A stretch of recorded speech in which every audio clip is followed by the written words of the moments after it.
Welcome back, Kings and Ducks fans, to Royally Quacked, episode 82. And just like last season, we're going to give you some news for both the Ducks, the Kings, and obviously league news. And we're also going to predict each divisions and who the two finalists will be. And just like last season, we are blessed to have Eric Rodriguez back. Hey. We all competed, and unfortunately, Cody won, which hardly ever happens. Yeah, I But know, we also have one of our top fans, Kevin, with us today. Yes, thank you for having me, guys. Proud to be called a top fan as well. I am, in fact, a top fan of you guys for sure. So we definitely appreciate that. would you like to introduce yourself completely to our fans and tell us a little about yourself? Yes, well, you can call me Kevin. I am originally from Southern California. I am from Torrance, California, to be specific. I feel like that part of LA is like the South Bay is more of like more Kings heavy. So we go hard for the Kings down there. I always went hard for the Kings. Unfortunately, I'm now probably considered an expat. I live up in a city called Bellingham in Washington. So my closest team is actually the Vancouver Canucks, unfortunately. So you're gonna, if you're ever at a Canucks game, you might see me there because that's what's close to me. But always repping the King. Always have a Kings hat with me or something at least, right? So love the Kings. Love your guys' pod as well. I'm a big podcast guy, so when I found out about you guys, it just fit like perfectly in my morning routine, right? You guys slotted right in, and I'm glad to have you guys every week. So thank you guys for having me. Well, we're glad to have you back. The neat thing is we get to hear you instead of just read what your comments are on the podcast. So, and then it's been a while since Eric's been on. What anything new happening with you, Eric? Before we start? No, just raising two beautiful daughters and living in Arizona these days. So just doing the autograph world outside of it. So just enjoying life for sure. What's been new with you guys? You go first, Dad, since you have bigger news than I do. Yeah. Well, I got promoted again at my job. I am now the supervisor over the whole PM team, which Congrats means I'm on call 24/7. Phone never goes off. I'm not going to listen to it today. But and if you are listening from Neogenomics, that was a lie. And other than that, just I'm enjoying life. And I can't wait for hockey season to get completely started. And I think this is going to be one of the most exciting seasons ever because I think we have so much things that could happen that maybe we won't even think about this year. Somehow I think it's going to be a strange hockey season because it's been in my head the whole time. So anyways, strange as in outcomes that are unpredictable. Is that what you mean? Well, the thing is we talked about a little bit before we started the podcast. I mean, what would happen? What would it take for, Kevin and my team, the Kings, to get by the first round? Well, I think what it would take is I don't care if Edmonton's there, but if Byfield and Clark become something of at least something even more than they were last year, and the rest of the team plays like they did. I mean, you think about it, we had them down 2-0, and it wasn't looking pretty for the Oilers, and all of a sudden, there they come. That whole thing turned around, and when you have two of the greatest, that helps. But if Byfield picks it up, he becomes close to a point a game player, and Clark gets about 50, 55 points this year, and the rest of the guys play because you're going to get some. Kempe and Kopitar are going to provide, and we have a fully healthy Drew Doughty this season, which we didn't have really at all. At all last year. Yeah. And then on the other end, I don't know if you want to pop on this, Cody. I go, you got McTavish signed, LaCombe signed. Wow, spoiler, right? You know, well, to me, it's like, Beat 'em, join them, I guess, right? you know, here's yeah, it's going to be in the news, but you can tell them how much they each made on that. But I don't know. They're awfully young and awfully talented, and if everybody realizes at least some of that talent, I think at least a minimum wild card could be in hand. It's tough when you have the Central, which has so many great teams. So Yeah. we'll get into that in a little bit. Do we want to go to Duck news first, Cody? Yeah, so let's go to Ducks news real quick, or not real quick, because there's quite a bit of news for both of us. I know I hate the thing that annoyed me about last week is I did that full rant on Verbeek not signing McTavish. I went off, and I was The annoyed. timing. And then I kid you not 2 minutes after we finished the stream, I go on Twitter. He signed, and I'm like, "Are you kidding me?"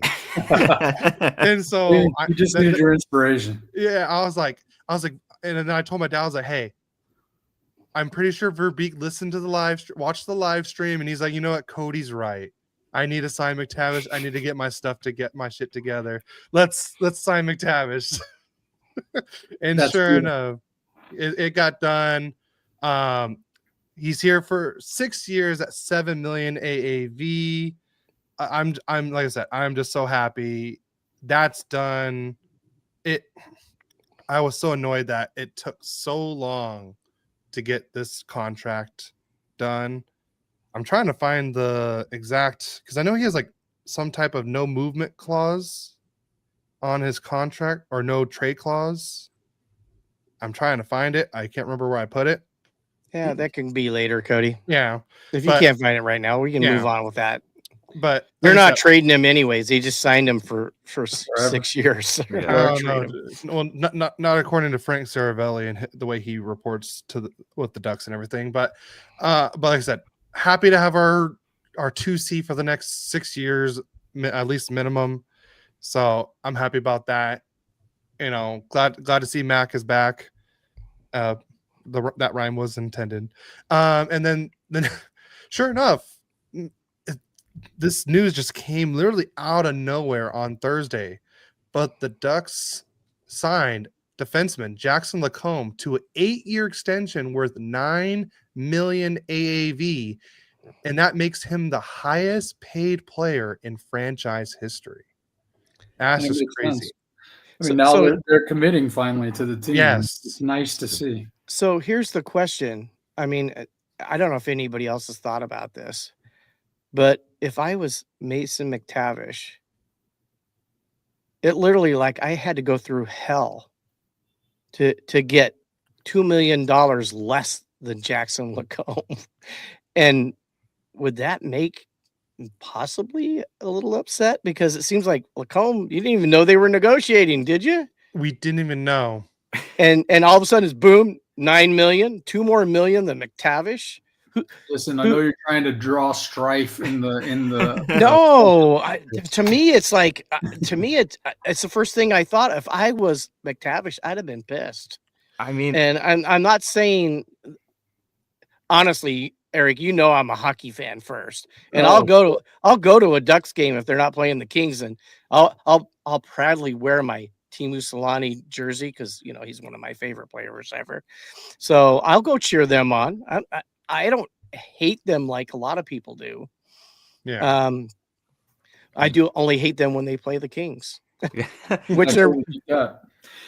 Yeah, but I will tell you guys, you said it best, man. The Kings are a team to keep an eye on moving in. So I know we're talking about the Ducks right now, and we've got a split screen here of the 50-50. At the end of the day, I'm going to tell you, if Byfield performs the way that he's capable of performing, you guys are going to be a playoff team, and you're going to be a good playoff team. Because listen, the Oilers, is the trifecta going to happen? Are we creating a dynasty in Edmonton? I don't know, but I will tell you this is your guys' year. We're young, and we've got a lot to gain from that. But I think in the coming years, we're a lot to talk about. So I love seeing this money. I love seeing the renovation of the old pond take me back to my Anaheim days. But yeah, you guys, it's going to be a fun season. So I think you said it best, Gary. Yeah, I mean, Okay. that's kind of how I'm feeling about like the Kings right now too, because I mean, a lot of people are judging the current Kings team and like how it's going to be going into this season based on transactions, like the going ins and the going outs that happened. And you could argue maybe the forward line is, I mean, the fourth line definitely is upgraded. You could argue that the D core is maybe slightly downgraded. The loss of Gavrikov is big. Losing Spence is, I don't know. Some people think it's not as big. I am a big Spence guy, so that hurt a lot. But I mean, Dumoulin looks a lot better than I think a lot of people anticipated, and we kind of saw that in Anaheim also. But then that's without taking into consideration the players that could potentially take a step forward, like you mentioned, Gary, right? I mean, look at Byfield. If he becomes close to a point per game player, that elevates the Kings to a whole new level. I mean, that would make him like probably the top scorer on the team, right? And then you look at guys like Clark, if he could put up 50, like you mentioned, Gary, all of a sudden, I mean, he's going to get an elevated role anyway. He's going to be playing on the second power play. I mean, hopefully playing second line. I don't know, actually. That's a little concerning because at times I'm sort of worried he's not going to get those 2D minutes. I'm worried that he might be relegated. I don't know what's going to happen. Imagine Edmondson and Ceci as the second pairing. That's actually terrifying, but we'll see what happens there. I don't know. No, but it's not going to happen. Yeah. I mean, I don't think so, but I'm worried. Now. Yeah. Yeah.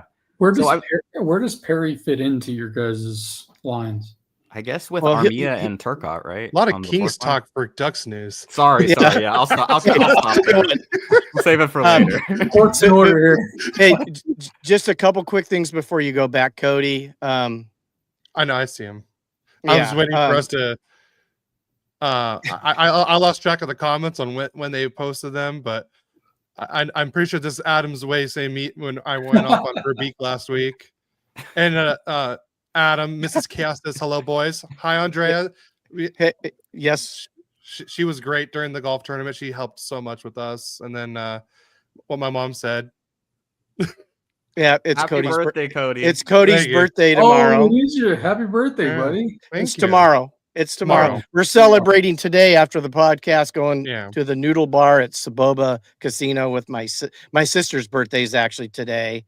Oh, and my nephew's birthday was just a couple of weeks ago, and his better half, I think October 7th is her birthday. So we got 4 birthdays to celebrate sometime after this podcast.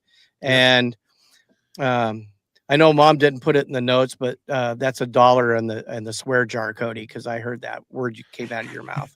But I don't know what you're talking about. Back to Duck News. I don't know what you're talking about.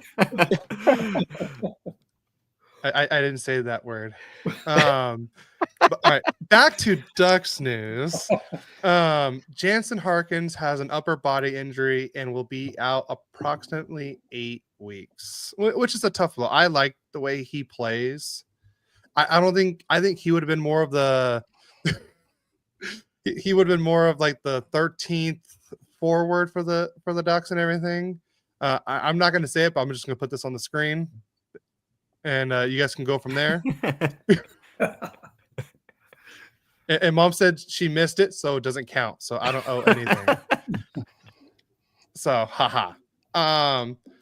Like I said, I like Jansen Harkins. I like the way he plays and everything. So it sucks to see him injured like that, but hopefully he has a speedy recovery.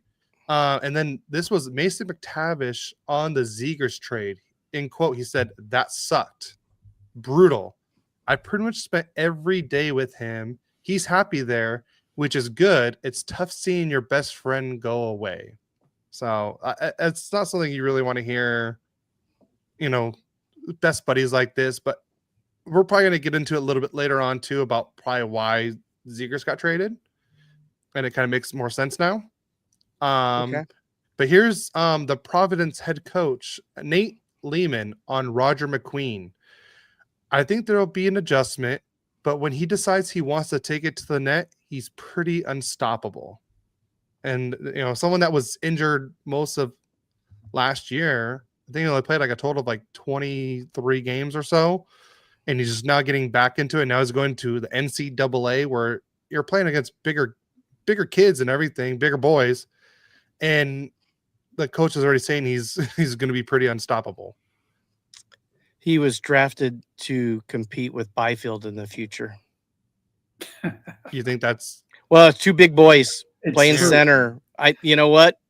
Period. Yeah. Any of You the know, big and he was a steal at 10 oh God, because he Yeah. was ranked in the top 5 before he had that injury. Mhm. So they made a steal with him. If he does come and be the player they expect him to be, it's going to be a great draft pick for them. yeah. And you guys can stop drafting guys like that because we want to beat you every time we play you. Just want to be honest with that. So That's not going to happen. Next up is Greg Wisniewski. If I hopefully I said that right. I love Greg. I like whenever he's on the sheet with Jeff Merrick.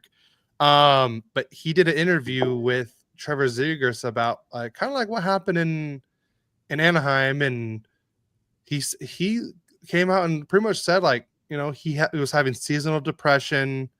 It was tough for him, especially after the contract talks that went longer than he wanted. Greg Cronin, making it harder for him and everything. And then also he was doing everything they were asking him to do, and they just wouldn't support him by, playing him out of position, benching him. And it really got to him. And now I can kind of see why there was probably so many rumors about him being traded, and it all kind of makes more sense now. So I hope Zegras is happy in Philadelphia. Like I said, I wasn't mad about the Ducks trading him. It was just the trade package we got back for a player like him. just so you know, this pun was intended. He's going to fly in Philadelphia. Oh, Jesus. And that's tell me today's I'm show. wrong. Thank you very much. I'll see you guys next week. Tell me I'm wrong. I mean, he got held back. Very talented kid. Yes.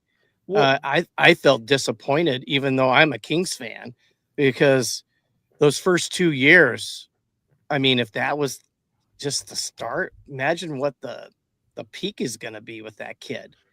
yeah. I understand another reason why he was traded, because they didn't see him being a 1C or a 2C. That's right. That's Carlson and that's McTavish. They figured a 3C. Most teams don't pay their 3C that kind of money that he got, and they did him a favor by trading him. Yeah. And you're right, Cody.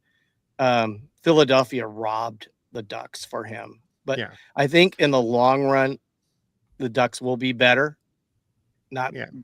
Just because he wouldn't have gotten the role, he's going to become a much better player with the Flyers than ever he could have been with the Ducks with their current lineup and so forth. So yeah, I don't see how he would have. I mean, because last year he put up 30 points, and I mean Zegras is, in his first few years was like a 60-point player, right? So I mean, yeah, I just wish they would at least given him one more year, or at least some time with Coach Q, because I think Coach Q really could have turned Zegras into the player he was before, and then maybe if we did still end up trading him, still getting a better package, like upping his value, because when we traded Zegras, he was probably at his lowest value.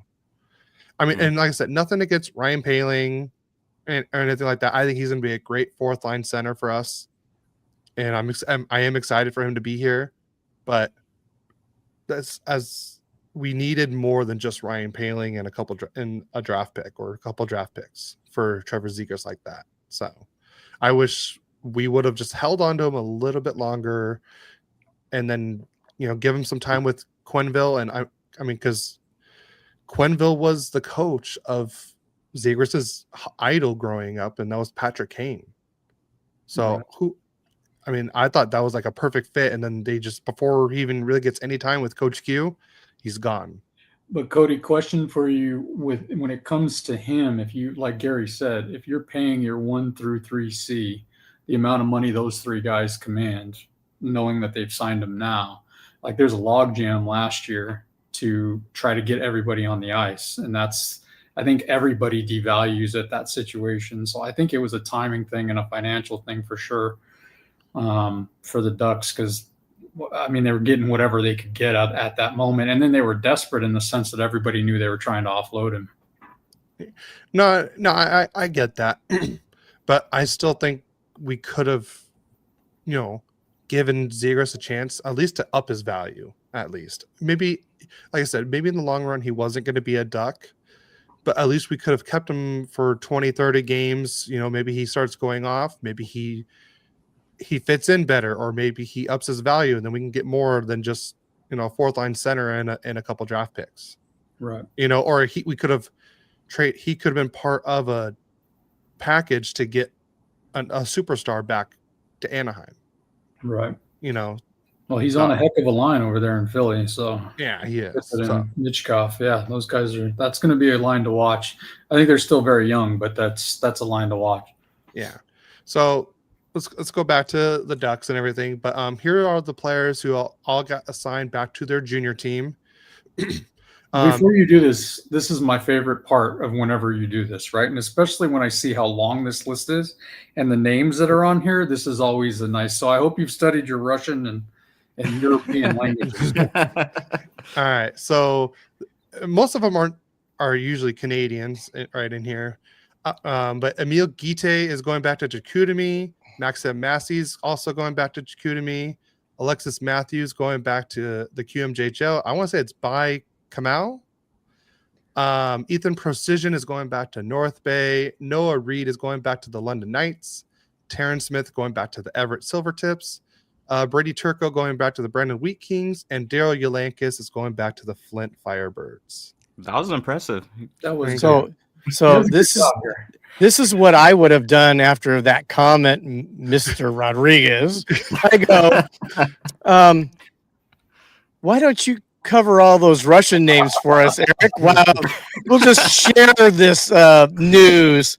In fact, Kevin, just so you know, I'll do the first part of the guys that got sent down. You're going to do the second part all the way through the Angus. Do you have the notes, Eric? Oh, yes, I got them right here. So I'm going to let you share. I'm not going to hog the spotlight like Cody is a Mr. linguistic Duck over there does. Oh, no, So- I'm nervous. No, don't be nervous, man. I'm kidding.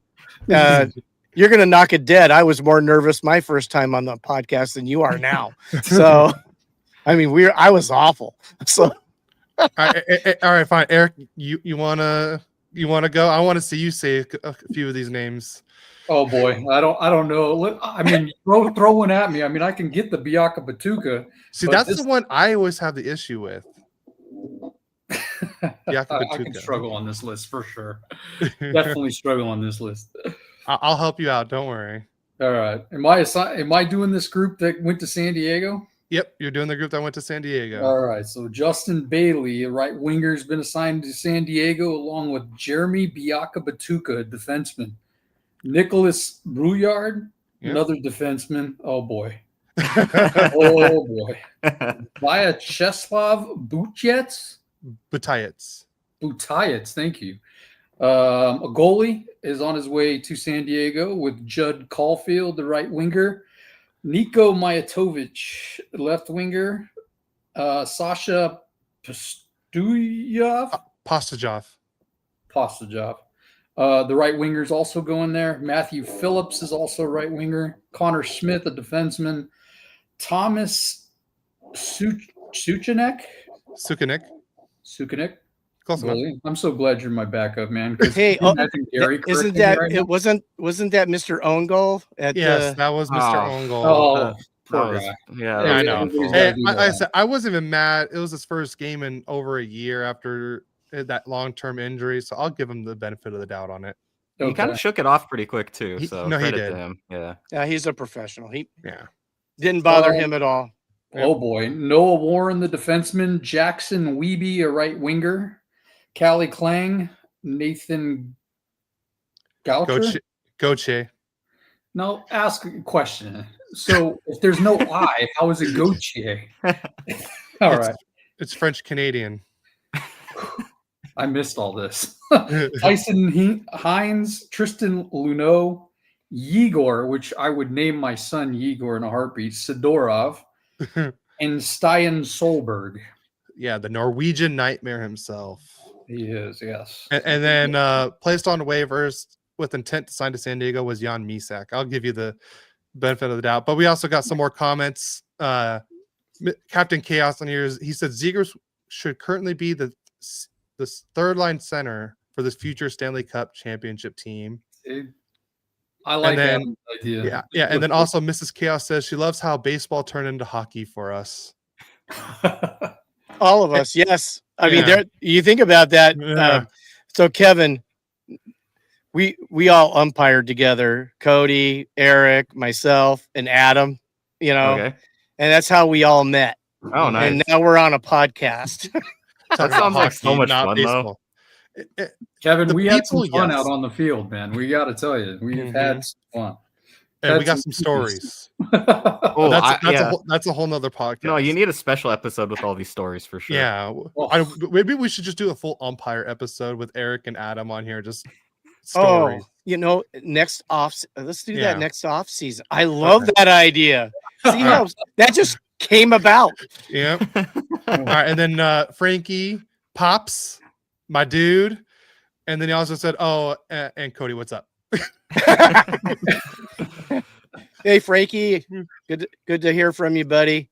He's part of our the Elite Sports and Entertainment Network that we're part of. He's a big Yankee fan. He's trying to turn us into Yankee fans. They actually made the playoffs, and our Angels are obviously already at home. Yeah, I'm an Angels fan too. Actually, we're both Kings and Angels fans, which probably isn't too common. Situation that the less said, the better, right? Yeah, amen. Well, Albert Pujols will be a good manager. We can break that off. That's not what I'm worried about with the Angels, but all right. But that's it for the 27 minutes of Ducks news we had. Okay, let's Queens, right? Let's go on to the Kings news. All right, while we're talking about Kings news, let's go back to the Ducks since you rudely interrupted. Really? Okay, let's do it. So the Kings have loaned the following players to the Ontario Reign, the American Hockey League team. Kenny Connors, forward. Francisco Pinelli, forward. Jared Wright, forward. Jakub Dvorak, defenseman. Jack Millar, defenseman. Tim Rigo, defenseman. Otto Celine, defenseman. Kirill Kirsanov, defenseman. I think he's an up-and-comer, too, that guy. Eric Portillo, goalie, and Isaiah Seville, goalie. And Kevin. Yes. So as for the players that have been placed on waivers for the purpose of assignment to Ontario, that is going to be Logan Brown, forward. Martin Chromiak, forward, who looked good, by the way. Glenn Godin, forward. Cole Gutman, forward. Andre Lee, forward. Akil Thomas, forward. Taylor Ward, forward. Samuel Baldock, defenseman. Joe Hickett's defenseman. And Phoenix Copley, goaltender, who sadly is no longer with us. No longer with the Kings. He is, I don't know, that didn't come out right. He's here, but he's not with the Kings, anymore. Yeah, well, you spoiled the last bit of Kings news, but he was claimed off waivers by the Tampa Bay Lightning. We'll see if that even sticks. Yeah. I mean, I don't know why he got claimed. Well, just in case somebody gets hurt, they got a guy who's had NHL experience, and we'll see what happens. Vasilevsky's coming off an injury, so right there. Oh, but Adam says he's in for the full umpire. I'd love that. Oh, I'll be listening. That'd be so much fun. Yes, and the stories we could tell. Too bad you couldn't bring the coaches on that we've had the fun conversations with along the way. Well, we've told some of the stories on the podcast. So. I just remember Gary slowing me down one time on one coach. Well, my favorite part is you getting me to my grandson being born on time with a strike zone the size of Chicago. That's it. Just swing them, boys. Did you also mention about Angus Booth there, Kevin? No, I did not get to that one yet. Okay, so he got hurt. He's out 6 to 8 weeks, almost like similar to Corey Perry. So, and he's a defenseman, probably maybe the top guy in the defensive core in the minors. So most likely at least to play for the Kings at some point this season, I would have thought anyways. Yes. So other Kings news, the LA Kings forwards, Anze Kopitar and Quentin Byfield are featured in the second season of face-off inside the NHL on Prime Video. I do believe it's episode 3. So I was actually watching it this morning because I woke up a lot earlier than I expected. Just a fair warning. The second episode, have a box of tissues with you, because that was the Johnny Gaudreau episode, and I was tearing up quite a bit watching that. But like I said, it was so great. I just started the third one. So far, they're talking about with Kopitar and Crosby in the third one. So they haven't really talked about with Quentin Byfield, so I don't know which episode he is in that one. Well, maybe he'll be in 4 then. Yeah. So with league news, Cody, you start, Eric, then I'll go, and then Kevin. So we'll each take one. Might as well use these guys while we're on. We don't want to do all the talking, do we? Yeah, we do it every week. Pretty much, yes. All right, I'll start off with the Minnesota Wild have signed superstar forward Kirill the Thrill Kaprizov to a record-breaking 8-year extension worth $17 million AAV, and that's a total of $136 million over the 8 years. That is crazy. So what is McJesus gonna get? 20? He's not going to take that much. That's if he decides. I don't think he's going to sign long term. Unless he really loves Edmonton, I think he might sign for 2 or 3 more years, maybe at 20 million. No, or maybe 18 million. He's got to get more. If he stays with Edmonton, he's not going to surpass that 17 million. He'll either be the same. Like if he does, it's not going to be by much, because I think he rather keep his AAV lower. That way, the Edmonton can build around him. But if he leaves Edmonton, he's definitely making more than the 17 million. That's what I'm thinking is going to happen. That's if he leaves. I've seen him in a Toronto shirt. I've actually heard top people. I'm sure this is all wish list now, guys. Is the Kings? Yeah. I'm going like, don't dream. I could see if the Kings possibly doing it as a free agent signing. If they trade, they want everything under the sun, and you won't have anybody left to play with them. Yeah. So, anyways, okay. Let me ask you guys a question. Since Kaprizov is worth $17 million a year, would you rather have Kaprizov for $17 million, or the Hughes brothers in New Jersey at $17 million combined? Oh, easy. The Hughes. Yeah. Okay. Yeah. Those guys are great. Because if you think about it, that's exactly how much they're worth. Jack Hughes is at $8 million, and we're going to talk about Luke Hughes' contract in a bit, and it comes up to $17 million, the exact same as Kaprizov. All right, Eric, you're up. Oh, Wild forward Matt Zuccarello is expected to miss a minimum of 7 to 8 weeks with a lower body injury. And that's going to hurt the Wild. Mm-hmm. Yeah, he's a big part of that team. Yeah, he is. Jets defenseman Dylan Sandberg has broken his wrist and is out for the next 6 to 8 weeks per Scott Arnell. A lot of injuries happening. Yeah. A lot of injuries and a lot of signings. You're up, Kevin. The Blackhawks have let teams know in recent days that Lucas Reichel is still available. I'm shocked that he's available, but I think it's just a change of scenery kind of thing. But Nick Robertson remains a name to be on, name to watch on the trade front. So another trade piece possible. I wouldn't mind seeing Nick Robertson in a Ducks uniform and help bring his brother to Anaheim. That'd be interesting. Yeah. Be real interesting. Is there a reason why I have all the lower body injuries? Canucks forward Nils Höglander out 8 to 10 weeks after surgery on a lower body injury. No, I didn't plan the order we did with looking to see what everybody got to say. No, typically I would, because I'd give you guys all those hard names because I am the worst at it. No, you've done well. I mean, Cody still wants to have an episode with me and others who cannot say, especially the French Canadian hockey names. And the Russian names. So, The NHL plans to host a Super Bowl-style media day event in February at the UBS Arena as a send-off to the 2026 Olympic Games in Milan. The NHL All-Star Weekend will return in some form to the UBS Arena in 2027, where the Long Island venue will host a competitive on-ice all-star style event. Nice. New Jersey Devils have signed RFA defenseman Luke Hughes to 7-year, $9 million contract extension. Yep. And he signed that just before LaCombe signed his extension. So I think that was like all right, what is Luke Hughes getting? All right, LaCombe, you're getting that plus a year. So Yeah, I like that. I might have stole him in the fast. I got him like whatever, 15th, 14th, 15th, 16th, 18th round.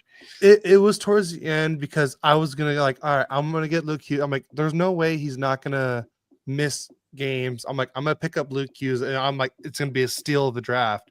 And then I was like 2 or 3 picks away, I want to say, and then you took. I was like, oh. Yeah, we need to talk about how many fantasy draft picks Cody and Gary stole from each other, because I have a feeling there was a handful of them. No, that was the only one that my dad stole from me. Was the one, and then Eric, your daughter Stephanie took Rupe Hintz from me.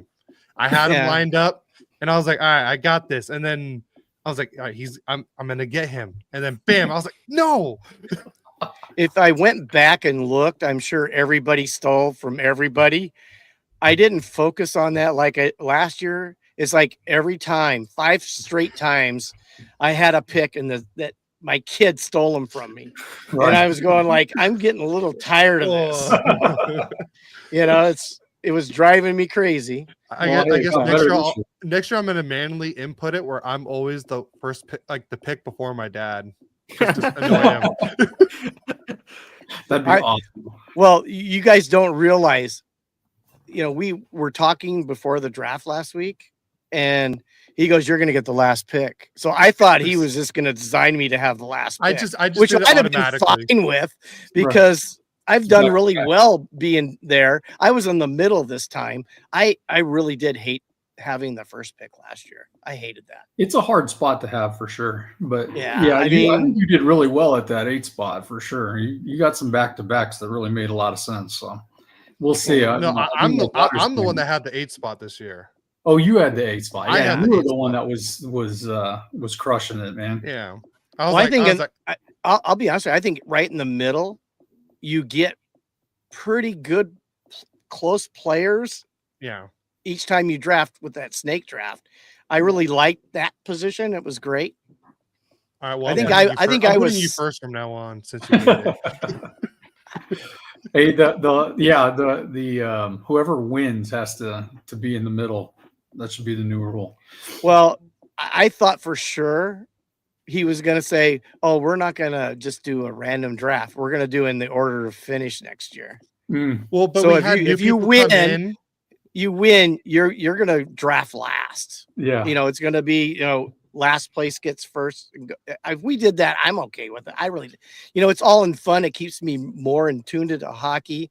My only problem is I'm highly competitive, and I gotta tell you, Eric, you were my inspiration last year when you send pictures of 4 Hall of Famers helping you beat us at fantasy hockey. It was a goal to win again, because I really didn't even want to play last year with the podcast and everything. Admit it, it's time consuming. Oh, for sure. For sure. If you really want to do a great job and manage your team, it's time consuming. And I was kind of over it, but we did have fun. I was feeling the same way this year, but the nice thing is I think we've got people that actually care. I think we had 2 people that didn't even make a change on their team last year. Yeah, I dropped them, and then I added Kevin, I added Nicole, and Nicole seems like she's all on board too. So it's going to be a hunt this year. It's going to be fun. She's already made some moves, I think. Yeah, everyone's been making moves. I don't think I've made one move outside. I like my team, so I'm like, I'm good. I think that happened last year too, right? You had the least amount of changes. I had the least amount of waiver moves out of everyone, and by like a significant chunk. Well, the Kevin. thing is, And you like did well literally, too. like if yeah, if you really draft well and your players play, that happens. What Yeah. happens is you got guys that you expect to perform and they don't. And I had a lot of that last year. And some of it was like I saw how you managed in the championship. Man, he's making these little moves. I go, he's making sure he gets guys playing every day. So finally, Yeah. I took that and I go, you know, I'll dump these guys and I'll just pick up somebody who's going to play and maybe I'm going to win by a point. And Man, I think you just put our strategy out on the Oh. public airwaves. all right, that's- everyone. you know- all right, you know new what? It's a- strategy. you know, if you have a great team, you don't need to make those changes. Exactly. And I honestly thought if I would have bet on the rosters that we saw in the 8-team league last year, I thought Cody had the best team. And that's in all honesty. And No, I he bet for you if you sure go did. back and look at the stats, I think he led the league in scoring, which I think that's the first time I haven't led the league in scoring. Even though I haven't always won the championship, I've usually like number one in scoring points, the fantasy points. He was number one last year. I thought, man, you know, it just Leon Draisaitl. It's all his fault. Yeah. I think if you have him, Cody, you should dump him and get somebody else because he's going to hurt you. Yeah, again go ahead this and year. let me know right So, before so you yes, do it. I had the most points last year. You did? So I rest my case. See, I do pay attention. Okay, I'm going to get back onto the news. The Oilers have acquired Connor Ingram. That's an $800,000 retained contract from the Utah Mammoth in exchange for future considerations. He will start the 25-26 seasons with the Condors. So I hope the Mammoth enjoy those hockey pucks. No, future considerations are like a bag of hockey pucks. Yeah. Yeah. Now Eric you're Jo- up, Kevin. Eric Johnson has retired from professional hockey at the age of 37. The 2022 Stanley Cup champion with the Avs was the first overall pick in the 2006 NHL draft by the St. Louis Blues. All right. You guys want to hear the acquisitions from last year's fantasy? Yeah. All right. Justin had the most with 172 moves. Dad, you had the second most with 164. Eric had 162. Anyone want to guess how many moves I had? 40. I think had you 20 mentioned it. Yeah. 30. On an older pod. 30? 30. Wow.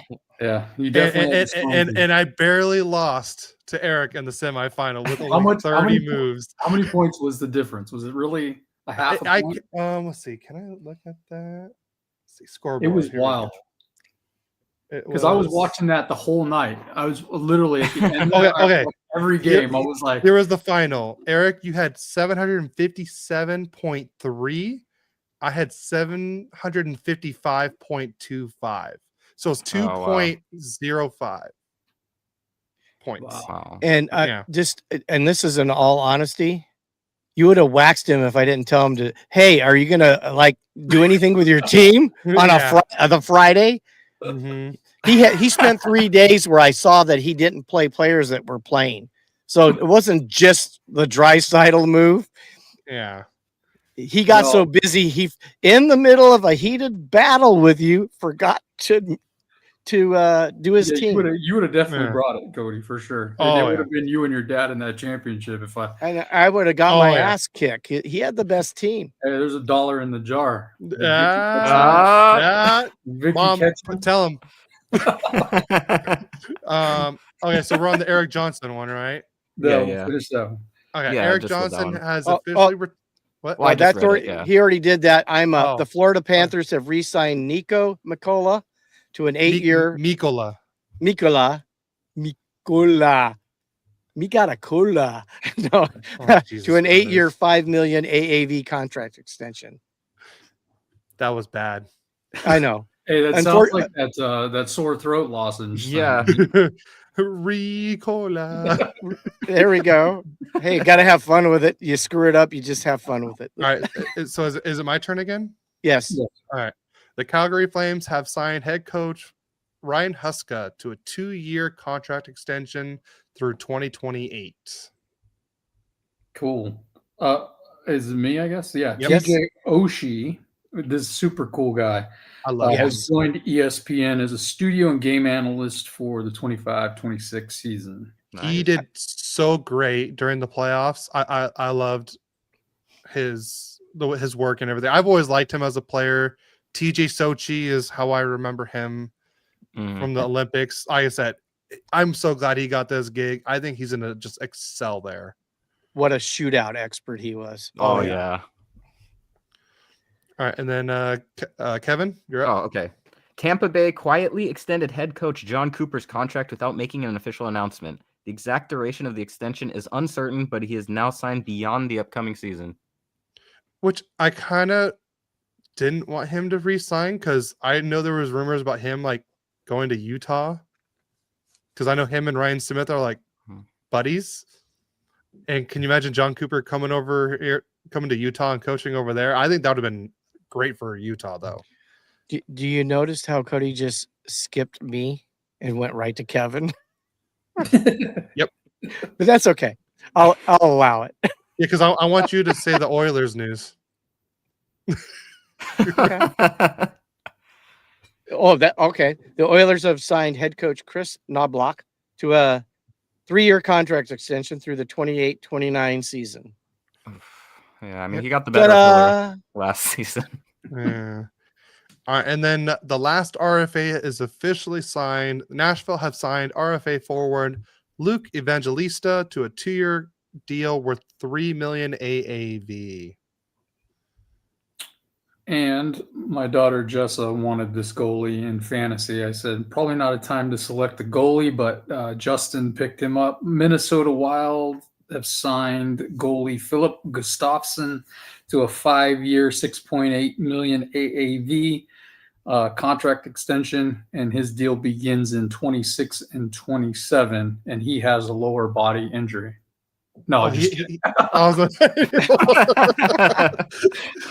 Oh God! I can imagine Eric has one of the coach extensions, and he has a lower body injury. Yeah, that is not official news. I just got a text from Eric's wife. She says he has to leave because he has a lower body injury. Oh boy! I'm gonna use that for work. All right, why aren't you coming in? I have a lower body injury. Yeah, lower body. I'm gonna be out 6 to 8 weeks. Lower body injury. Well, your mom does have a lower body injury. Yeah. Well, she's had that for. I think that's like a constant lower body injury for her.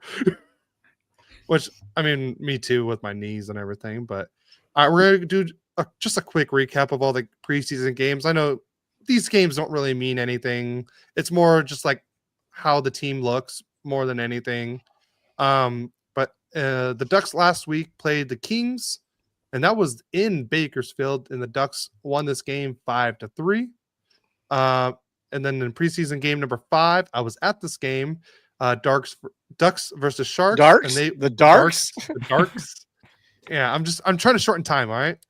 The Darks played, and then the D part of the Darks won 3-2. Oh, by the way, the new parking structure is free, so you don't have to pay for parking at the pond anymore.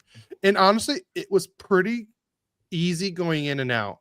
It was just as long as you remember where you parked. Don't be like Kyle from Locked On Ducks and trying to find his car for after the game for a couple hours. A couple hours? Oh, no, he didn't say how long, but he said it was quite some time before he can find his car. Oh no, that's like so. That just Seinfeld remember episode. where you park, and like I said, it was so easy getting in and out. But then again, it was a preseason game. Wasn't really that. Adam said it's free for now. For now, we'll see. Yeah, I could believe that though. Free for now, but until we got. But yeah, it was pretty easy getting in and out. But like I said, that was at a preseason game. I'll find out more on the home opener game. I'll give a little update on that and how it that won't is. be free when we sign McDavid next year. Yeah, that's true. That's true.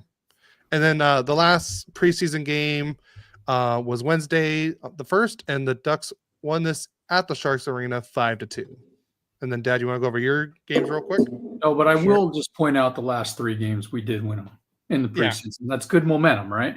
Good momentum. And then going on to today too. Yeah. Oh, Okay. Of course, Cody talked about this game. The Ducks beat the Kings 5-3 in Bakersfield on the Saturday last week. Then on Tuesday, they were at the Mammoth. I think that was in Idaho. yeah. And the Kings won that game 3-2. What'd you call me? Mammoth? It does fit. No, the Idaho Oh, part. boy. What are you? Idaho. Idaho? Idaho. Oh, God. Sorry. Where's the comment from your mom? Come Hey, on, honey. I didn't You're use disappointing me. I didn't use any of the swear jar words. Okay. And then they played in Utah and lost 2-1. The Kings actually played pretty well in this game. It just they couldn't score. So, but they weren't playing everybody anyway, so it really doesn't matter. Yeah, it's still preseason. And our upcoming games for this next week. Wow, I got 3 games. You only have 1?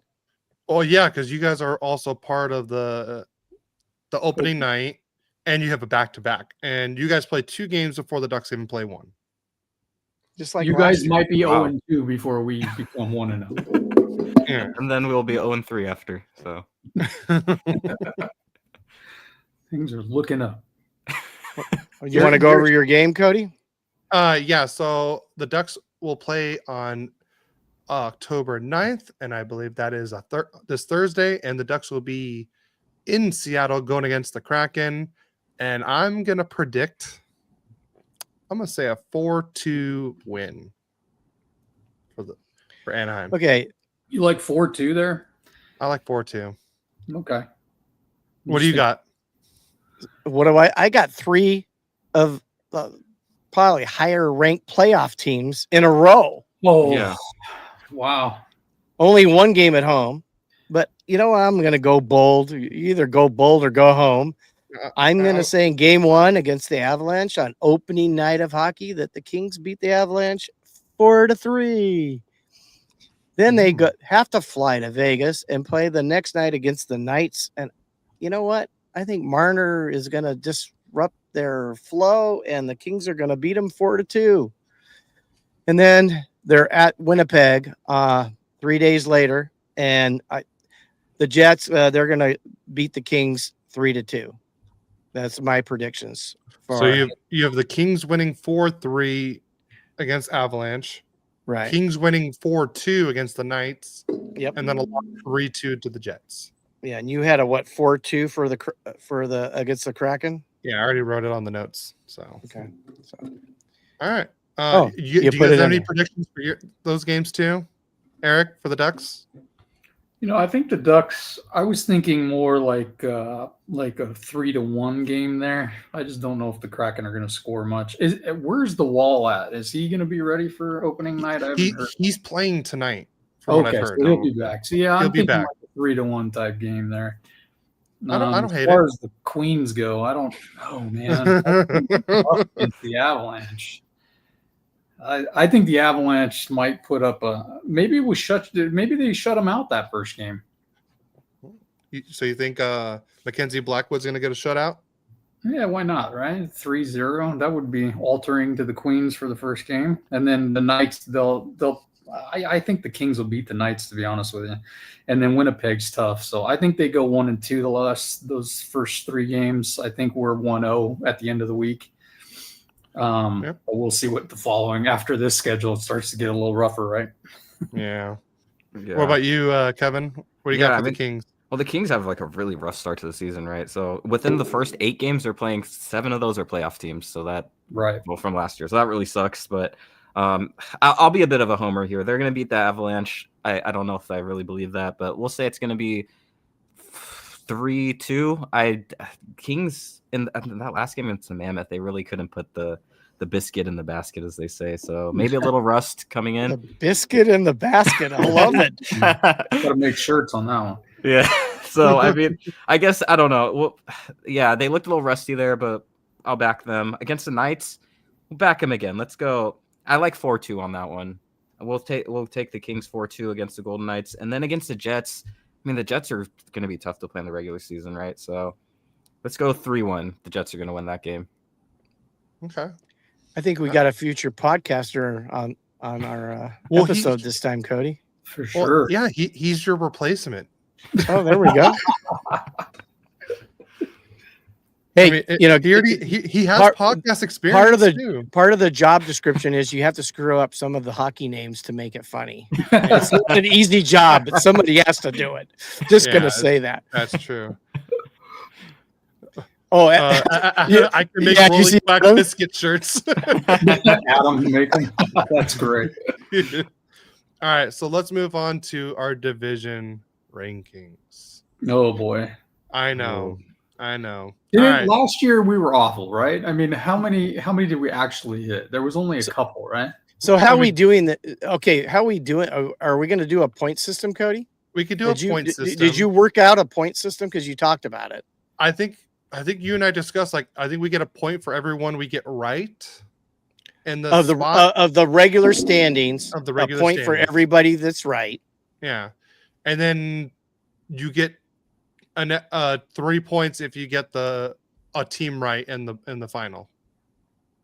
Okay. So 1 point and 3 points. Got it. All right. And whoever loses has to stand on a corner with a big sign on their thing in a costume, right? And wait, did you say a sign on their thing? What is that? On their neck. What does that mean? On their neck. Goodness gracious, big sign that says I'm terrible at predicting hockey games. And you got to stand in front of the Staples Center or the pond. The pond. Oh, what about you? Well, I'll go to the defunct Mullet Center or wherever. I will stand in front of Gila River, whatever it is. and Kevin will go to Vancouver. Yeah, I'll be up in Vancouver. That would be awesome. Adam will donate the sign no matter the size. Oh my God. Oh man. Gotta tell you guys, I'm having fun today. Thank you. This is so much fun. All right. Oh boy. All right. What division do we want to start with? Oh, how about one of the hard ones? Because me and you, Cody, were talking. And we said Atlantic and was The it Central? Metro? Oh, Central. No, yeah, that makes sense. Yeah, the Central is when you said it was hard. Yeah. So, all right, let's start with Atlantic first, then. All right. So we'll go from 8 to 1. Oh boy, you guys are all. I'm the only one that's off. Yeah, I don't know why you have that team last. I got to tell you, that team right there is another one of those teams. If they put it all together, oh my God. You really think they're that good? I didn't know that. Well, you already got Lane Hudson, didn't they? Noah Dobson. No, Dobson. Dobson. I mean, they got two great defensemen. I mean, you got Calder Trophy winner next year too, maybe. Ivan Demidov. Yeah. They probably have one of the best power play unit, like number one power play units. Yeah, I just think if they put it together, that's the funny thing about this whole thing. Who would have predicted Boston being as bad as they were? Right. I mean, I was the closest. Yeah, you were the closest. You guys all had them up at the top. I had them, what, 4th or 5th? And they were awful. I mean, you just never know what's going to happen. So Eric's got Montreal 4th last year.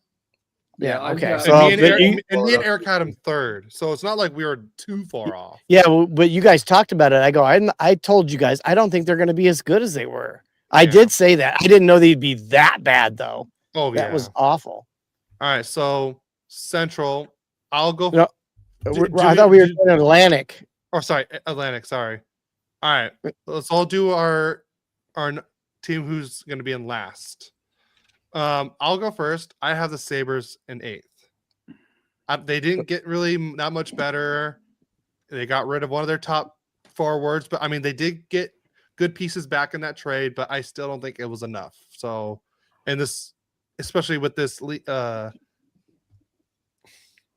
division, it's too tough, and I don't think they're.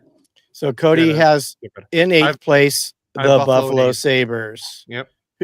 Which Anybody? makes sense on paper, right? Because they're strictly internal development over there, so they're trying to hope that Rasmussen and Benson and all those guys can come together. So that team there is definitely understandable. I just think they get a little bit better, so I've got them a little bit higher.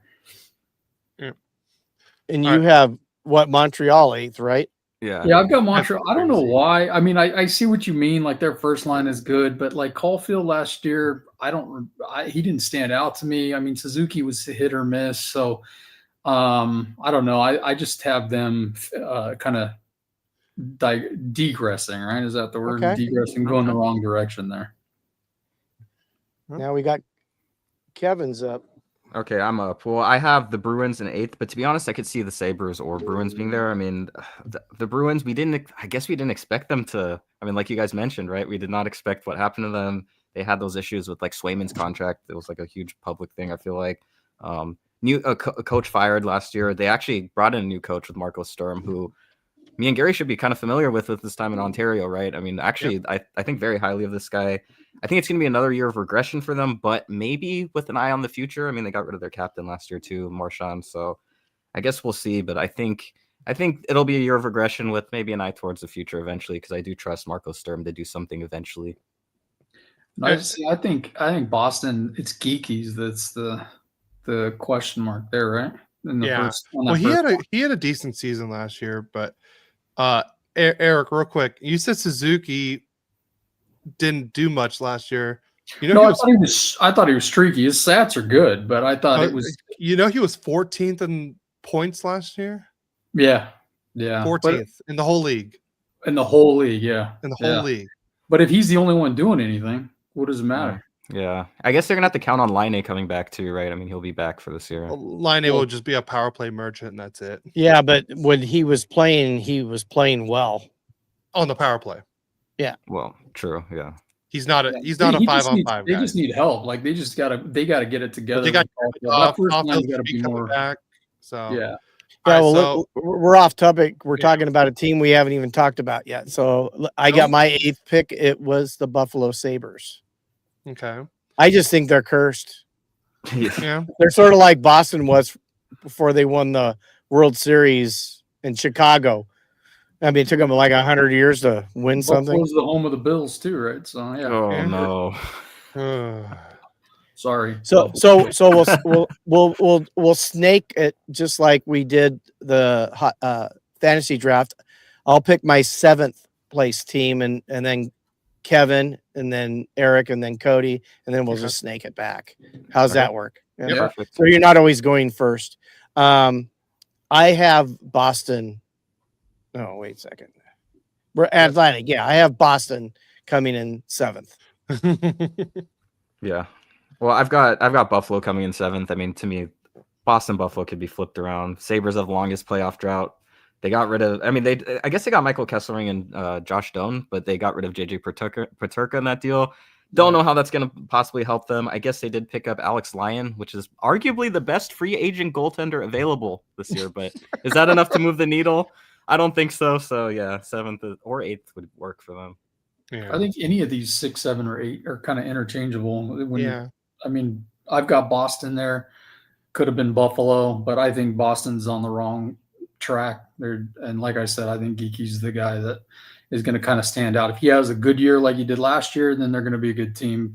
But there's some big question marks. The other thing is Swayman, I think, messed them up last year with that whole contract situation. He had some good games there, nothing to stand out.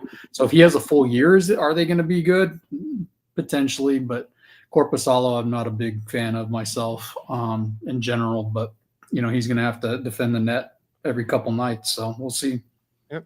I also got Boston at 7. So, and Eric pretty much said exactly what I was thinking. So, all right. So we'll go back the other way. 6th in the Atlantic. I have the Montreal Canadiens. Yep. And then Eric, I slid the Sabres in here, and I'm just hoping for development on that line. I mean, Tage is there; he's been there for a long time, and Dahlin, they'll do their thing. Just hoping some of these young guys come around them.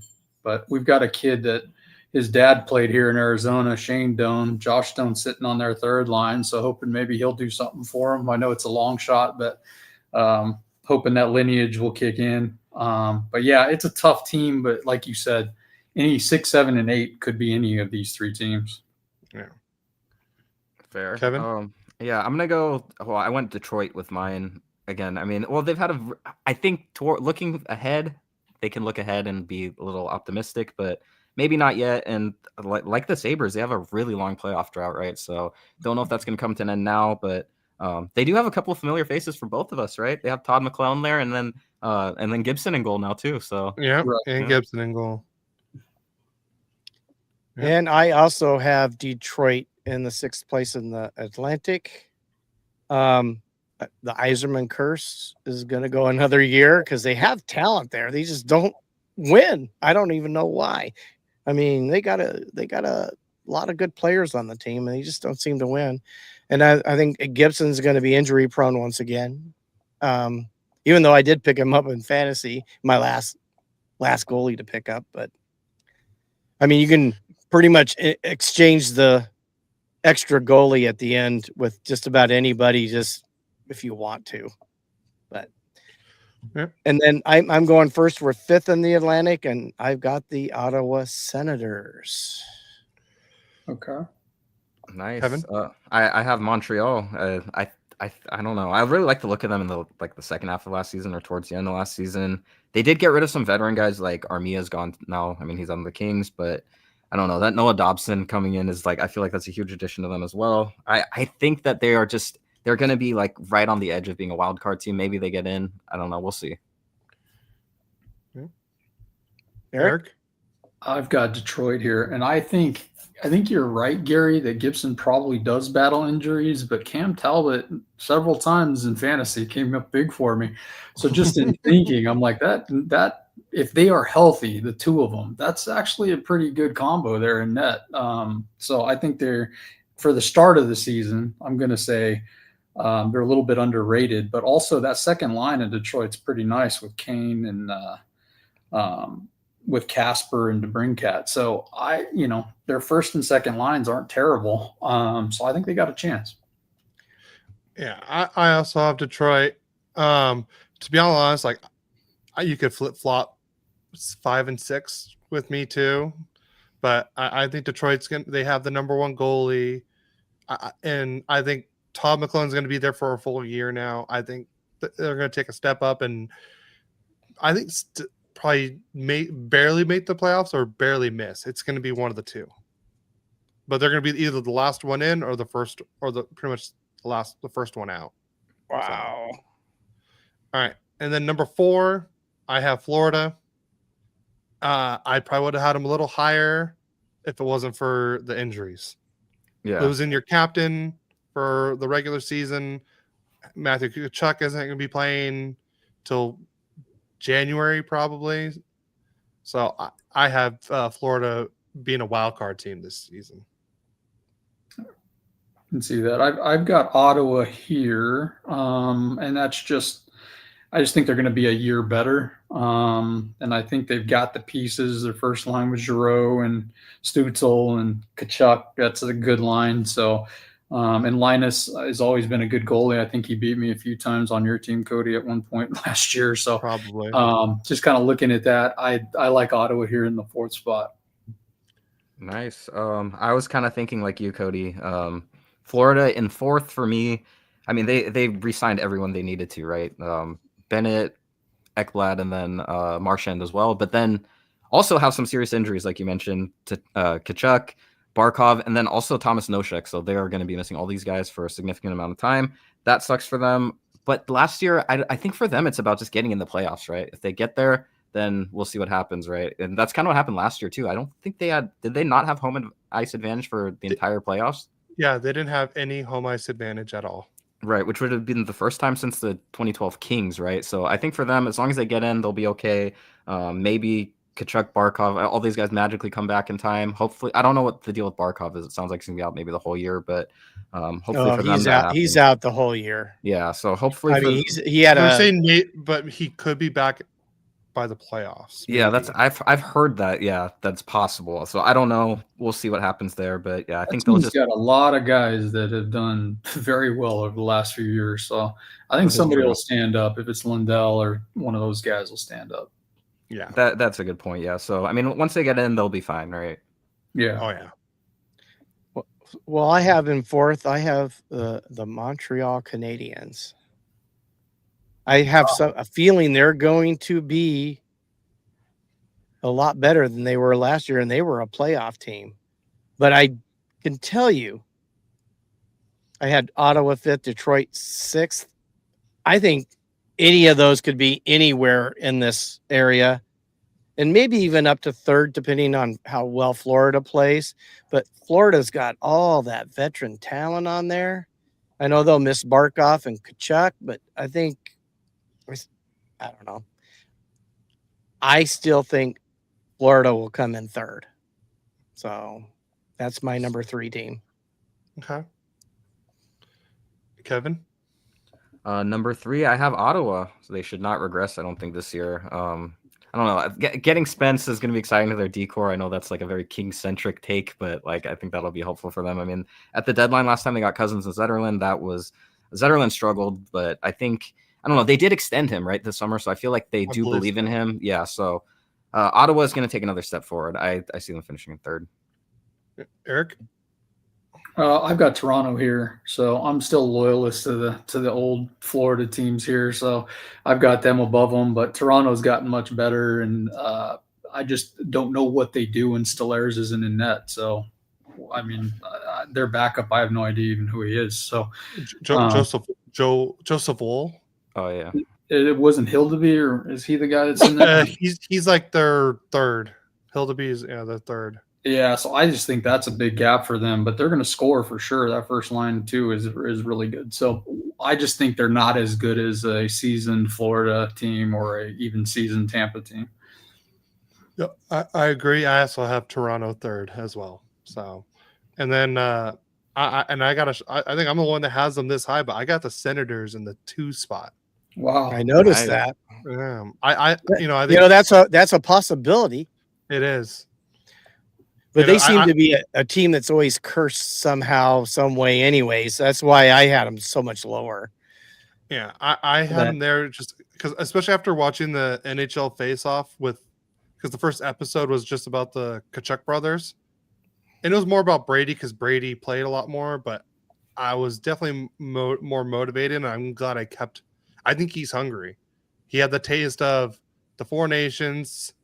He's going to be on the Olympic roster. I think he has that will to take the Senators higher this year.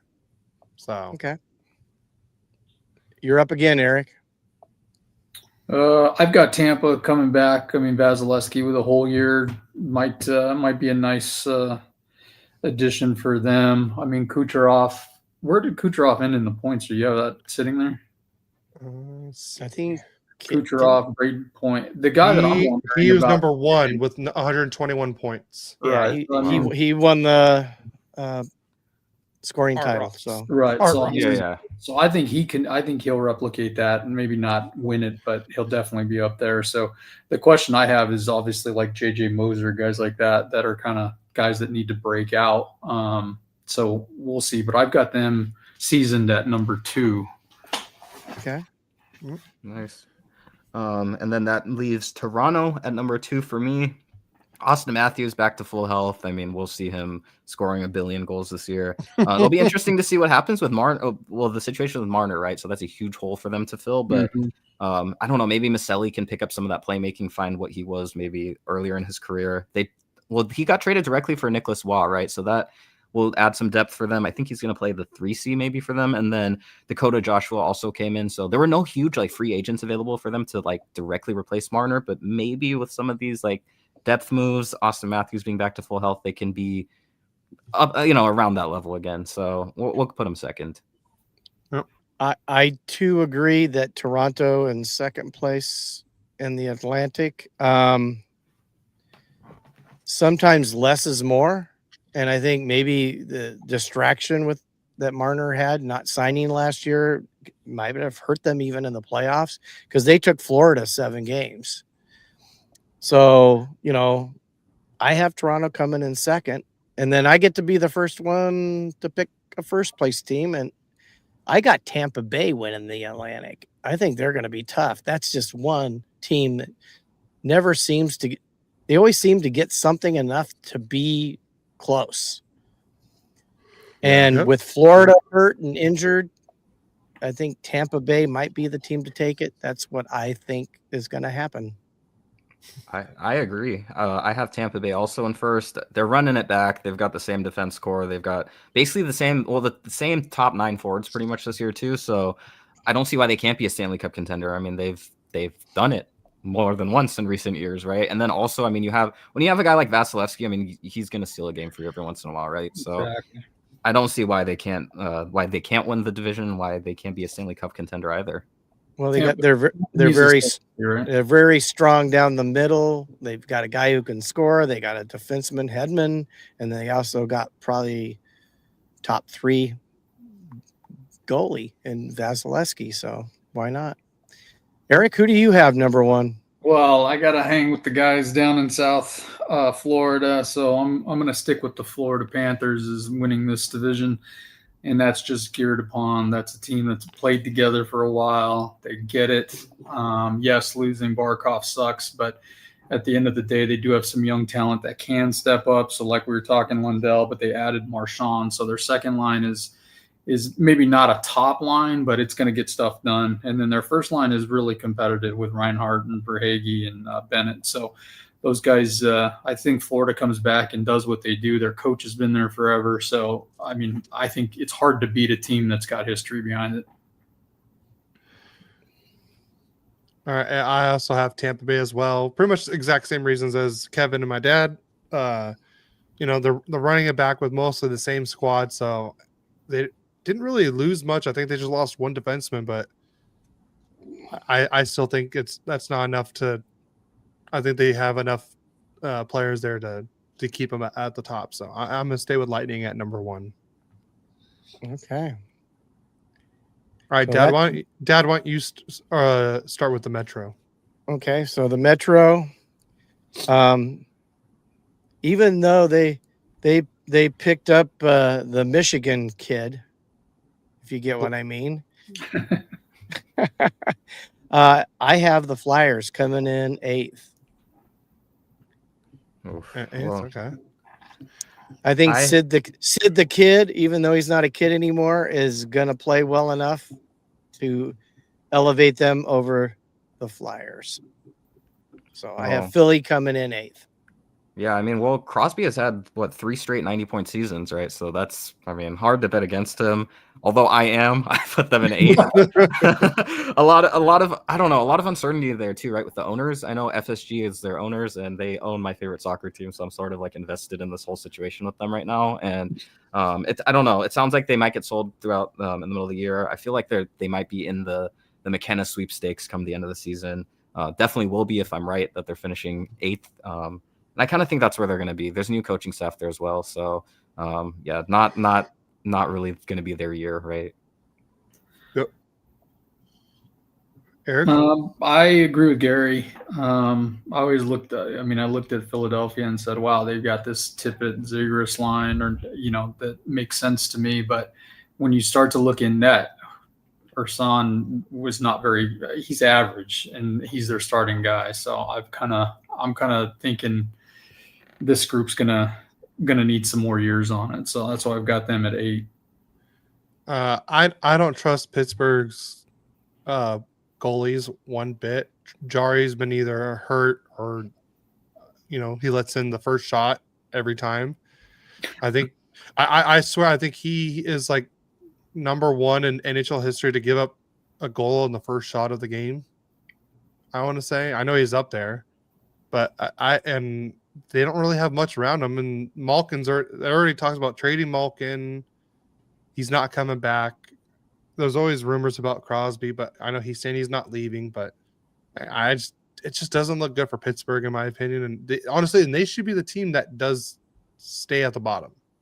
Hey, Cody, I didn't know if you noticed the notes, but we have somebody wants to join our Discord, Nice. so he has to be added. So No, I think that could be just a bot person. Don't worry about it. Okay. All right. You picked number 7, Cody, in the Metro. All right. Number 7, I have the Islanders. They could, they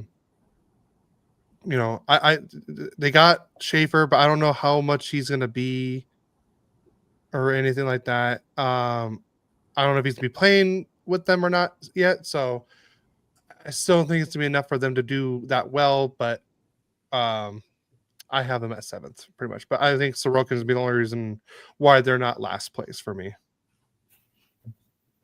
I agree with you. I've got the Islanders at 7 also. I like the rookie coming up, the defenseman Schaefer, but what else is there to talk about other than Sorokin? So that's a team that needs some pieces. So I've got them at 7. Yeah, for my 7th, I have Philly. I actually feel like, I don't know, all of our choices so far they can all almost switch with each other, right? I wouldn't, at least for my prediction, I wouldn't mind it. I feel like they're all going to be in and around that same area, but yeah, I mean, they added Zegras, right? He'll be their 2C, I think, and then that helps a lot with their power play, which really it sucked, right? So that's going to help them a bit. I don't know. Hopefully Zegras gets back to like 50 plus points at least. We'll see how he does over there in Philly. I think they might. I don't know if they're going to be a lottery team necessarily, but also, I don't know. I guess they hope to see some steps forward from the younger guys, right? So Philly in 7th. Okay, so I have the state of Pennsylvania in 7th and 8th spots in the Metropolitan. I guess they need to pick it up. I got Pittsburgh. Agreed with the goalkeeping thing that Cody talked about. Jari was mediocre at best last year, unless he somehow revitalizes what he was before. I got Pittsburgh coming in 7th. And then I guess I get to be the number 1 pick on the 6th, and I have the Islanders there. One step up, I think, from you, Cody, and Eric. You guys had the Islanders 7th. I have them 6th. Yeah, I did the same. I mean, I don't know how much Schaefer will play, right? You mentioned that, Cody. Maybe he gets like a 9-game look or something. I guess we'll see what happens with that. They have Sorokin, so elite in that position at least. I guess we'll see. I can sort of see an argument being made that they can maybe sneak into the playoffs. Maybe. I think Patrick Waugh might have sort of a long leash there, though, because if things start to unravel there, you might see them trade away guys like Anders Lee and then just start to rebuild, right? So I think 6 is fine for them, but I could see them being lower or maybe even higher, maybe. Yeah, I can see that. Yeah, and I've got Pittsburgh here, and only because of Crosby. I mean, Kevin, you called it out. It's 3 90-point years in a row. It's hard to bet against that. And when you look at New York and Philly below them, in my predictions, they have nobody like that. So I'm gonna put Pittsburgh here in 6. And in 6, I have Philadelphia. I think with Zegras going there, their power play will be a little bit better. He'll match up with Michkov. And I think they'll be just a little bit better team than last year, so I have them in the 6th spot. And then we're gonna move on to the 5 spot, and it looks like we all got the same answer. Well, I think the next do we? census, yeah, on the next. Boy, Wow, okay. So Yeah, Cody took away our airtime, guys. How do you feel about that? Well, I mean, we're already at almost an hour and a half, so I think we should probably get this going a little bit more. All right, let's do it. I have the Blue Jackets at number 5. And I guess we all do. Are we Yeah. just going to go and agree on that one? Yeah. And then we're going to go. Right. I hope they do better, though, in my honest opinion. So now we're talking about the number 4 spot. Yeah. I'm leading off. I think I've got the Rangers gonna make a little bit of a comeback from whatever happened to them last year, because I still think they got a lot of talent on that team.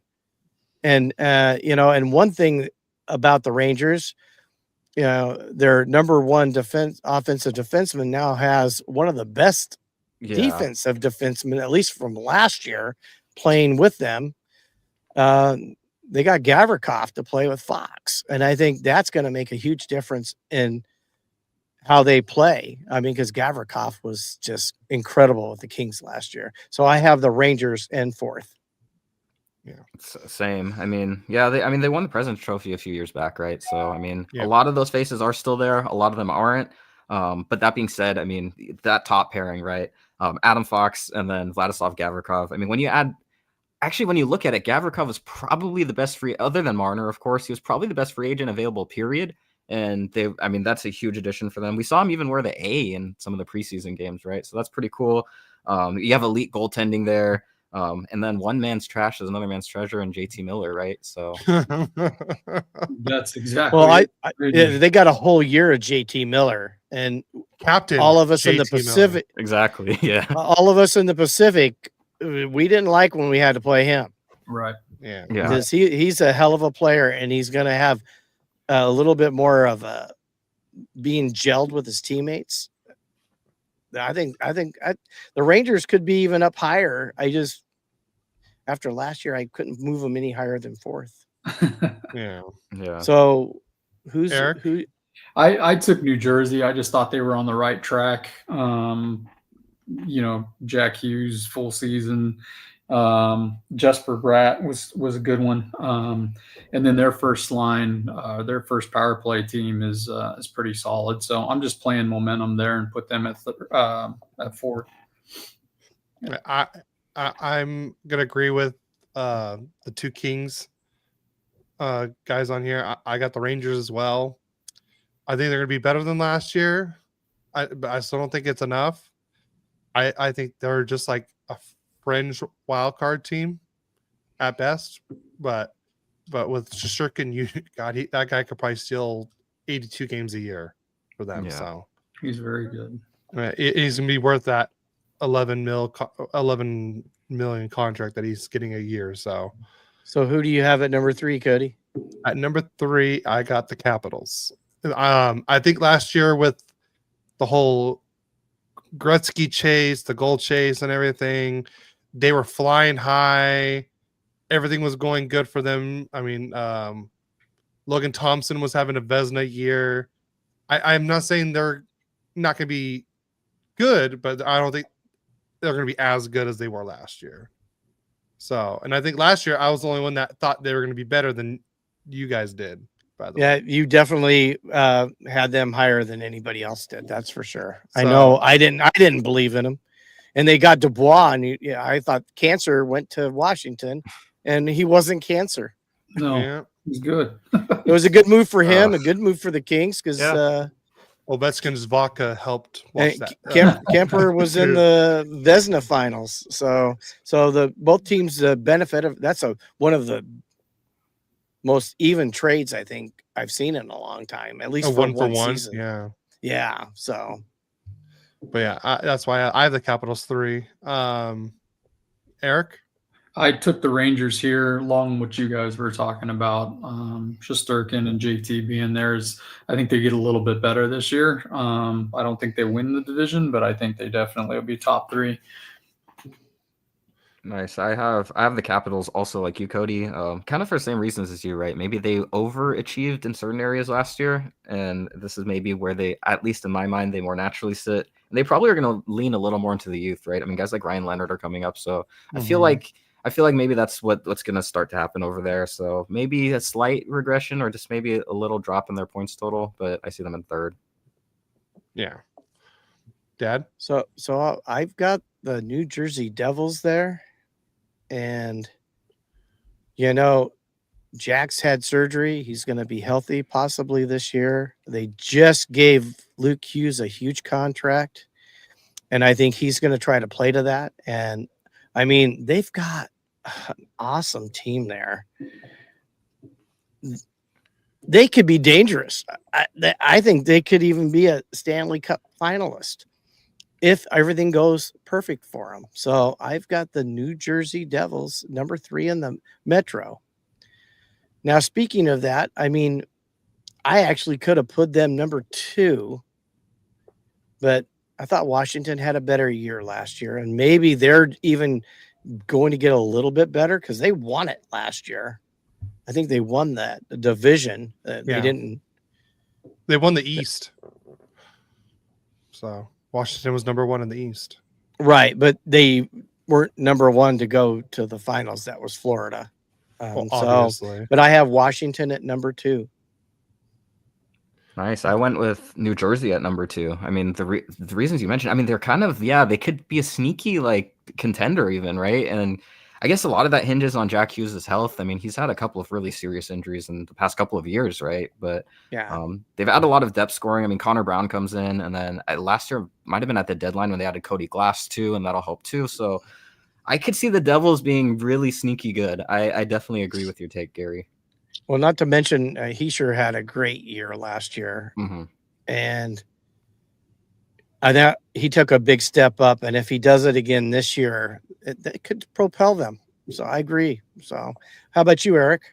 I just stick with the veterans, the guys that have been there before, having success this year.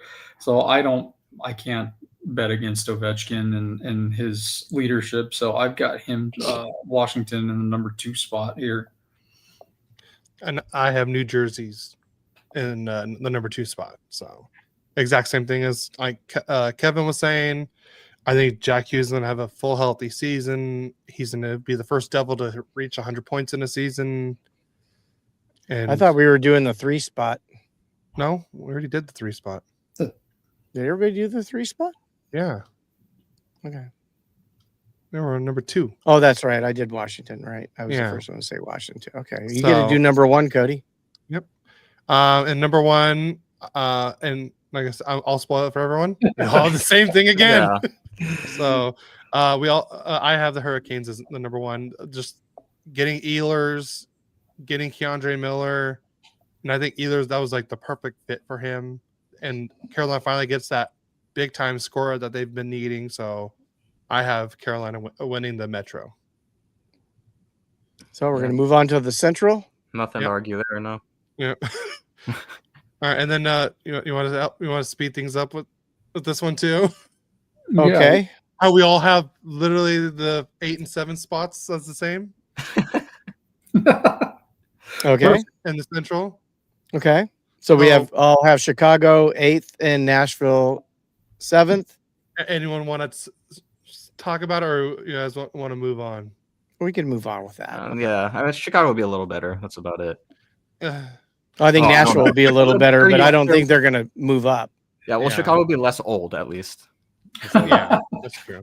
Less old. I'll start with the 6th spot. I have the Blues at number 6. I think I didn't want to put him here, but I looked at everyone above them. Like I kind of like the teams more above them more than them, and I think they just got super hot at the right moment last year, and that's what got them into the playoffs. But like I said, I wish, and I'm glad Cam Fowler got his extension there and everything too. And I think I forgot to put that in the notes now that I think about it, or unless we talked about it last week, I can't remember. But I hope the Blues do good. I've never hated them, even though the Ducks can't beat them in the regular season for some reason. But I like the teams above them a little bit more than I do the Blues. And Sammy's on the Instagram live. She's saying, loving the hat, Cody. Nice. Yeah. So, Eric, who do you got at number 6? Hey, have we ever thought about getting a Queen's hat for Gary? Like, hey, Eric, you're blinding us. Don't put your head down. You're blinding me. What's under that? Hey, so Cody, I kind of agree with you. I mean, you put the Blues there, but I put this new Mammoth team, formerly known as the Phoenix, Arizona Coyotes. I just thought they were going to be a little better than Chicago and Nashville. That's about the only reason why. So there's no real, I mean, their net is very streaky, and has always been. And then they're just very young. So I just think they're going to play better than Chicago and Nashville. That's the only reason I've got them at 6. Okay. That's Kevin? fair. Yeah, that's fair. I'm going Blues as well at 6, though. I mean, I want to like them. I actually want to like them, but you're right. They probably did get hot towards the back end, definitely in the second half of the season. Though they didn't have Dylan Holloway in the playoffs, and they actually looked decent in the playoffs. Of course, lost in really heartbreaking, tragic fashion. But 2 point something seconds left, or Yeah. 1.6 seconds left, whatever it was. yeah, I'm sure all their fans will remember that number for the rest of their lives because that was Yeah. brutal to watch. Yeah, but yeah, kind of. I guess it's kind of like what Eric said to me. They're just a little better than the other teams, so Yeah. that's where I have them. But he had Utah. Yeah, he had Utah. well, I guess the same reasoning, but for a different team. Then we'll say. Well, funny. I got to say, either Eric is going to be a genius or he's going to be the one guy that doesn't get it right, because I got St. Louis there too. Well, look, I've got to wear the sign. The arena is vacant, so you guys will be standing with the fan. Just I- Eric, word of opinion: don't go to Utah for the next year. So, and in fifth place, I've got Eric, your Utah Mammoth. Yep. I just don't believe in them enough yet. I thought they had a chance and they were in the playoff hunt last year, and then just kind of Phased melted out. away. Yeah, they just don't have enough depth. It's wild. It happened here. They were good, and then they would. Oh, fade. the Wild haven't been talked about yet. No. So, Kevin, who do you have at fifth? I'm gonna agree with you. The Mammoth. I do think. I don't know. They like you said, they were in the playoff hunt at least for a good section of the season, but I don't know about them. I mean, I like their top line. If they have Gunther, Cooley, and then JJ Peterka playing together, that's actually pretty cool. But I don't know.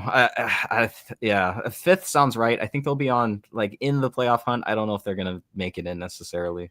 Well, they got to have Sean Dursey, ex-King, Yeah. not be injured and play like he was playing when he got hurt, because he makes a difference in them offensively. So they do definitely need him to be healthy this year. And it Agreed. might make a difference to where they land in the standings. So Yeah, maybe I'm biased because I love Dursey, but totally agree. Yep. Yeah. So Eric, who do you have fifth? Well, let's talk about the Wild. So here I've got Rossi bouncing back now that the contract's behind him. So I think I think they're going to be better. So and then obviously signing Gustafsson just recently, they showed their commitment. I think that team's going to be good. I just don't think they're going to be better than Colorado and Winnipeg. This will probably be the craziest one, and I probably shouldn't be going to Winnipeg for the next year or so, but I have Winnipeg at number 5. Whoa. I think That's a big drop. 1 to 5. Yeah, I know it's a big drop. They lost Ehlers. They don't, and like I said, their captain Lowry's going to be out for a little bit. Taves, you don't know what you're going to get from him. You know, after him being out for 2 or 3 seasons now. And like I said, is Hellebuck going to be the same regular? I know he's been like that, but is there still enough around them to be this great team? Wow. You know, like I said, I have them still making the playoffs, but I think that they're going to take a drop off this year. Okay. You know, I think Hellebuck is probably going to. They maybe might play the backup a little bit more, so that's probably going to hurt them in points a little bit too. So that way, Hellebuck's more fresh for the playoffs. So, but yeah, they lost Ehlers. That's a big scoring loss for them. So Yeah. I know it's a little shocking, but that's why I have the Jets there. And then Wow. but I'm looking at your picks. Let's go. Let's hear number 4. So I got Mammoth at 4. I like the moves they made. I like what they've been doing there. They're going to have some of their top draft picks, Daniel Boot, and then Dmitry Simashev coming in soon too. They got Peterka. You know, they didn't have their top 4 defensemen for more than half the year. Dursey was out. Marino was out. Can you imagine if they would have had this full squad the whole time? I think Sergachev too, right? Didn't he go down for a little while? I think he went down for a little bit too. So, yeah, you're right. Their defense struggled. Mm-hmm. But you know, if they have a good, healthy year, I could see them in I can see them being in that 4 spot or even higher.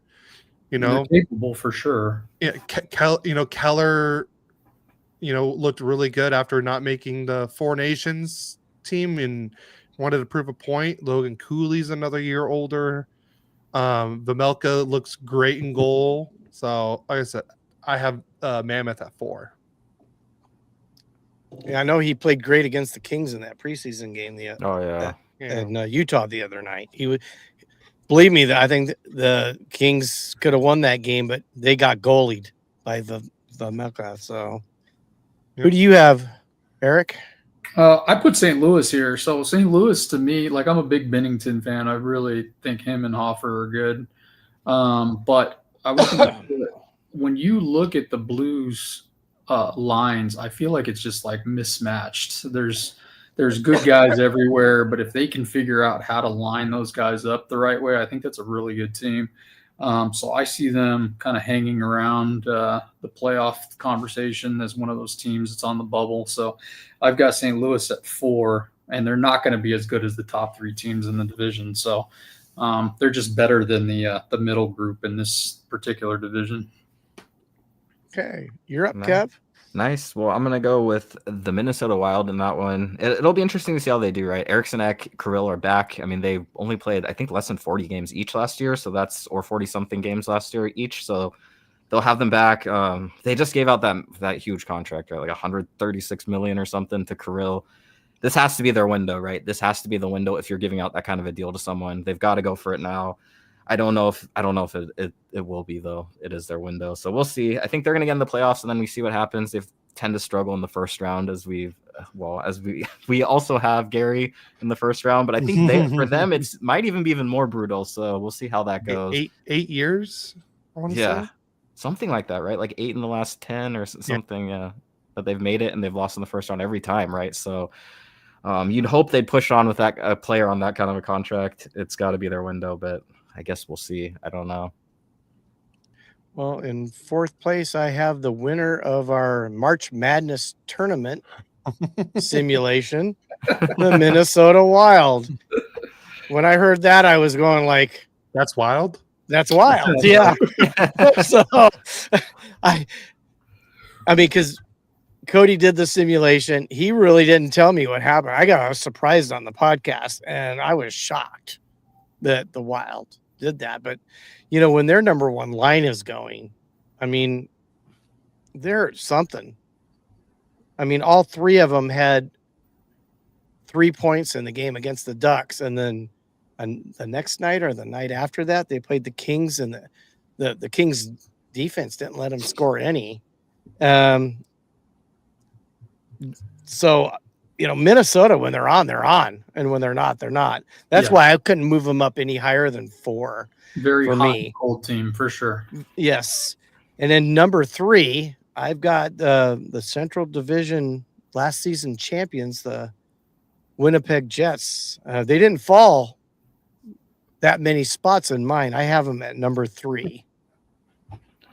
And at 3, I have the Avs. So they've got Landeskog coming back. That's a huge boost to them, of course. I don't know if they signed too many players, but they did get the super old Brett Burns. So that's kind of cool to see. Super old. I mean that in a complimentary way. That's awesome, right? Like, I think that's so cool. But holding on to Brock Nelson is probably like I thought he was leaving, right? Or at least that's what the rumors seem to be. So that was actually pretty big for them to solidify that 2C. So I have them in 3rd, and I think where we'll see them do a lot of their damage might be in the playoffs. But I guess it depends on who they end up playing. So you got Colorado. Brett Burns is very offended by your comments there, Kevin. I mean, they already have the best offensive defenseman in hockey right now. And one of the best forwards in hockey. Yeah, exactly. Nathan McKinnon is incredible. Anyways, who do you have in that 3 spot? Eric? I'm going to take Dallas here. They get a 4 year. Yeah. Mr. Ottinger from last year, and hey, they're going to win the Super Bowl or I like the kid. The Super Bowl.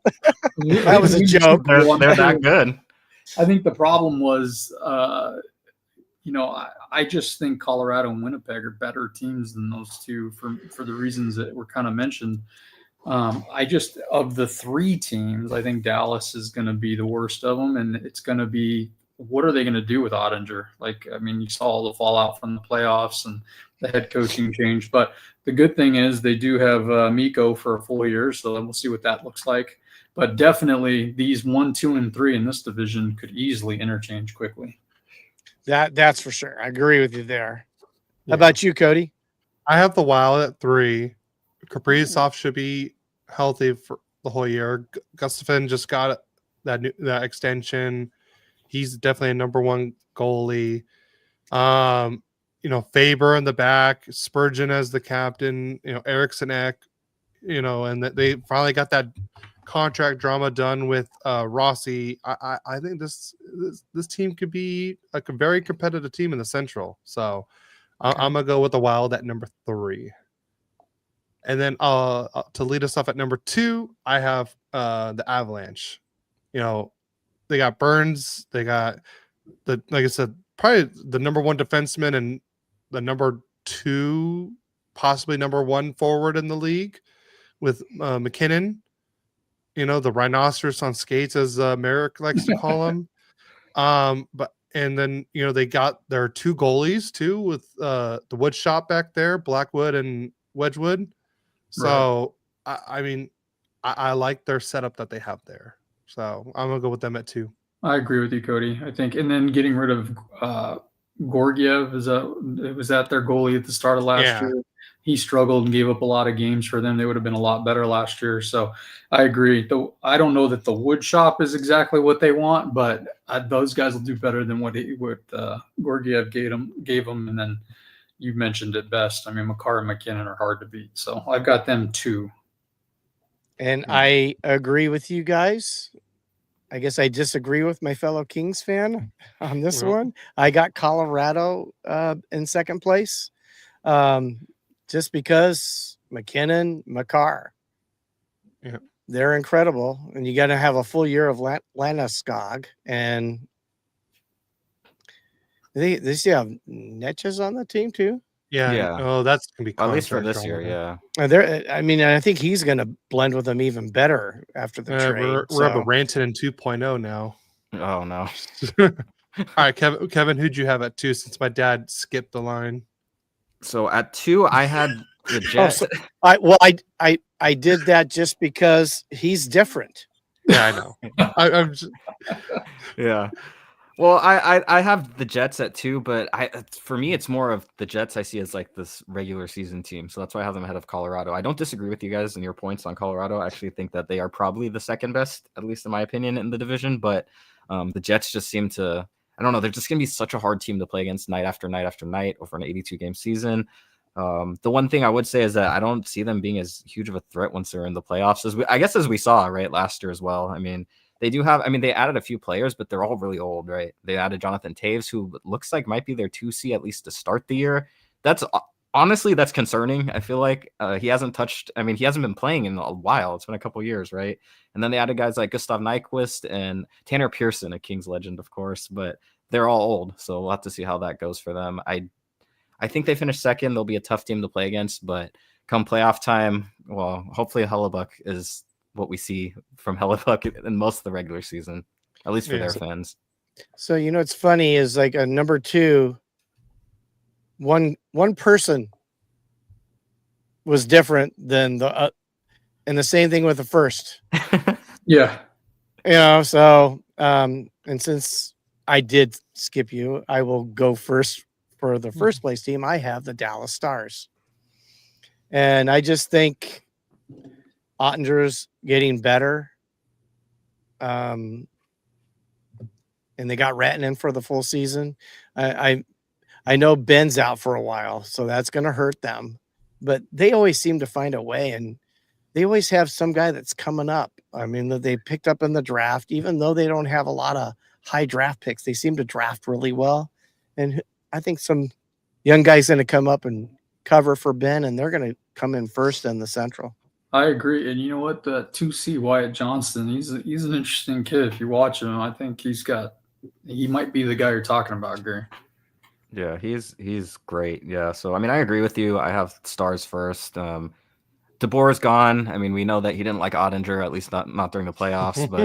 But I do like Ottinger, and they have a great. I mean, they have so many good players. Jason Robertson, Wyatt Johnston, you mentioned, Rantanen, Harley, Heiskanen, and then that's a really good team for. I think his name's Glenn Glutzen is their new coach, so he's coming back to Dallas, but now he actually has a good team, which he didn't before.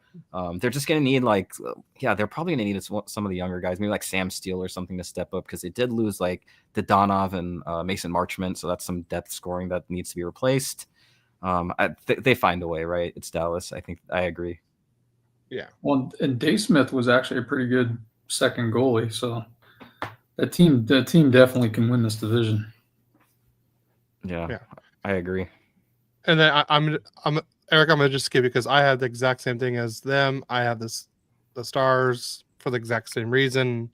But Eric, go ahead and. Well, I mean, I saw it all last year. Connor Hellebuck. I have Winnipeg in one. If he stays healthy, I don't think there's a better goalie in the league. So, in Cody, I mean, you benefited from having him on your team last year. I mean, the kid's amazing. So, if that net is ironclad, I can see that front line taking care of what it needs to. So I'm going to keep Winnipeg in the one spot. Okay. Now let's move on to the last division. Oh boy. The division with our teams. All right. I'll start. I got the Kraken finishing last in the Pacific. Wow. You got 3 lines of third line people. Of third liners. I mean, you got McCann and Beniers, but are they gonna get you over the edge? Not really. I mean, you got Montour in the back end, and then Decord, and then that's really about it after that. And I don't like their backup with Grubauer. You know, Stevenson is not a 1 or 2C; he's a 3C. So, like I said, I like the pickup for Marchment, but I don't think they needed more. So I have the Kraken finishing last in the Pacific. Eric? I'm going to go with San Jose, just a young team. I like that they picked up Jeff Skinner, which is bringing that veteran presence in. But if Askarov is as good as they say he is, then he'll show it this year. But if he's as streaky as we've seen in some instances, they have nothing behind him. So I just think it's just a really young team that won't form without some more pieces. So I'd be curious at the trade deadline how aggressive they get to put the pieces they need. But let's see what Askarov does in this early part of this season. But I've got them in last. Yeah, I mean, I can't disagree there. I have the same. The Sharks, it's not about this season for them necessarily. I mean, you want to see some steps up from guys like Will Smith. Will Smith actually might have a really big year. I'm excited to see how he does. I really like him. And then, of course, Macklin Celebrini is going to do Celebrini things. It seems like all indications are he is the real deal. Yeah, San Jose is looking towards the future, right? It's not about this year for me. Well, I agree. I got San Jose there, but then again, you talk about a lot of number 1 picks that can be scary in the future. And if they grow fast enough, they could pass at least Seattle and even maybe Calgary. But we'll see what happens. But I got San Jose, number 8. And then I have Seattle at 7. Yeah, I agree. Seattle at 7 for me. Well, you already mentioned it, right, Cody? There's just a team of like third liners. I like Marchment. It's a good addition, but like that's not moving the needle really, is it? So they're in 7th for me. They have a new coach, so I guess maybe that's a positive. Oh boy, Cody, you ready? You want to? Nope. I'm gonna mute you for the next 2 minutes. You got the Ducks there? Oh, I just think they're so young, and you know what? For some reason, well, my gut. Oh my I think we're gonna gosh! battle the injury bug, man. I know we haven't shown it yet. I know everybody's healthy now, but I just feel like it's going to be one of those injury years again. So I hate it. I don't want to say it, but I just feel like we're still down in that bottom part of the specific division. This is not how I wanted my birthday podcast to go, Hey. Eric. I just have to say one thing. From a Welcome fellow Ducks to fan. being a Kings fan, Eric. Hey, you It's said 3 honest against predictions. 1. I would have put them at first, but Eric. they already that think hurt. I'm bald. I don't want them to think I'm crazy. I'm thinking you're crazy now. We don't think you're bald. We know you're bald.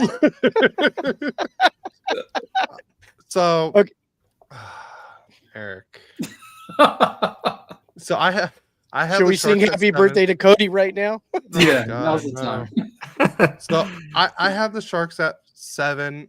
I like Celebrini. What a great rookie season he had. Will Smith really picked it up at the second half of the season. Askarov is going to be the new number 1. Their defense got a little, like I said, not better, but more experienced. You know, they got Kleinberg, they got Orlov. I think Dickinson might be playing for them this year. Michael Miso might be playing with them this year. I like those setup a lot more than I do with the Kraken. And Ryan Warzowski is a great coach. He did help USA win the World Championship. He was the head coach. I like that. How they have everything set up there. They got Nedeljkovic as the backup goalie. I like him a lot more than the Seattle's backup with Grubauer. So I just think they have a lot more going for them than the Kraken do. So I like and I don't know. And just the vibe in San Jose, even though they were one of the I think they were the worst team last year, but they did not act like they were the last place team. Their vibes were so great, and I like that. So I have the Sharks at 7. I know it might be a surprise, but I like them at 7. Just a quick note. Executive producer has fired you, Eric. This will be the last ride. All right,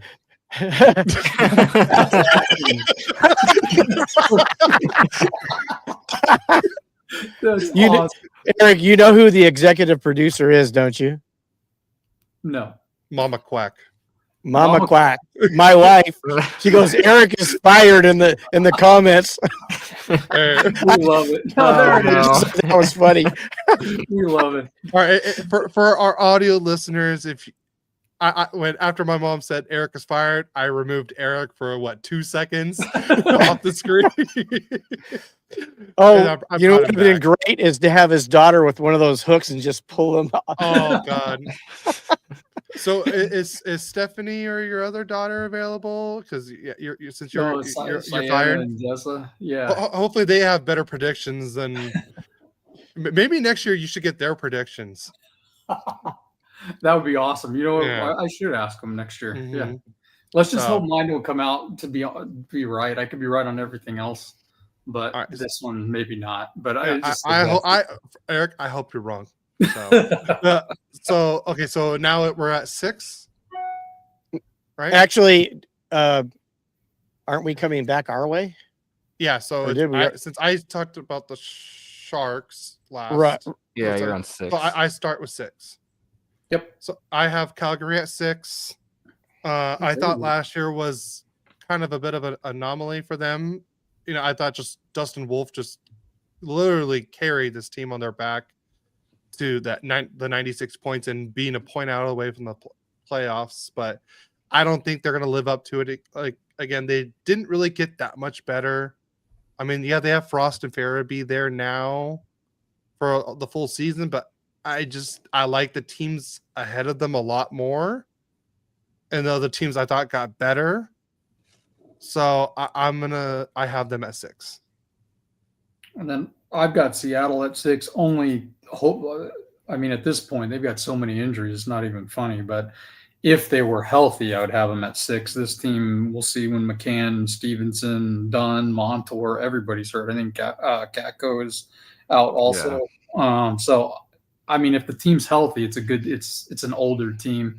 It's got a little bit of veteran leadership. So I think you called it out. They're in goal in that team is, Grubauer and Decorah, same group that they had last year, just flipped. I don't know. But Seattle, I've got them a little better than the group below.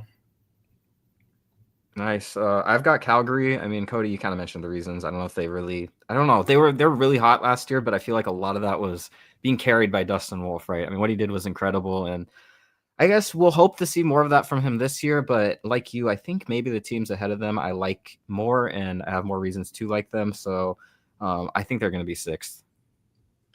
And I agree with you and Cody. I got the Flames at 6th. I just don't see them being better than the teams above them, which includes Eric's 7th place team is my 5th place team, and he's calling me a queen. Just saying. I mean, Mom made her own prediction. Eric's standing on the corner. Oh boy. Yeah. Hopefully someone will come say hi because it's empty over there in Mullet these days. You know, your daughters might not love you as much after they hear this episode that you could. Right? Are they Duck fans too? Yeah. This could be bad. Yeah. But Eric, don't come to Anaheim this year, okay? I have the Ducks in 5th place. Somehow I feel that the young guys are gonna mesh, and I think I think didn't you say it last week? Kreider's comments about LaCombe. Yeah. He is Werenski elite. And he's looked good. I got to tell you, he does. And I think Gauthier is going to be something. And I have him 5th. And hell, they could be 4th if the Canucks suck. Yeah. Oh, that kind of rhymed, didn't it? I didn't plan it that way, but I have the Ducks in 5th. And on to you, Kevin. Yeah, so I guess this gives it away where at least that the Ducks will be in my top 4 because they're not 5th for me. I have the Canucks at number 5. Kevin's fucking up. Kevin, I'm just kidding. Eric, no, Eric, I know, I get it because I wouldn't want to put them to. They could go either way, right? But I got you. I'm putting them up there for you, so they're going to be ahead. They're definitely in the playoff talks, in my opinion. So I got your back. But yeah, I got the Canucks. I think every time we think they're going to be good, they suck, and every time we think they're going to be like bad, they end up actually being pretty sick, and they're a good team. So I don't know, but taking it at face value and then considering maybe there's a little bit of hangover from the. I mean, last year was a disaster, right? So, I mean, Demko was out for most of the season, he had an 889 save percentage when he did play, but that's hard to say when he played less than 20 games. A new coach in Adam Foote, that could help. I don't know what to think about the Canucks, honestly. I feel like they could be either one of the worst teams in the division or actually give a lot of trouble to the teams that are expecting to make the playoffs. So, this is going to be a weird season, guys. I think it's going to be a weird season. Because I was that close to agreeing with you, Kevin. Yeah. Those two teams right there, maybe moving, maybe a wild card team for the Ducks, maybe. They're scary. I mean, if you're an honest hockey fan, you got to love that young talent that's coming up. And, we'll see what turns.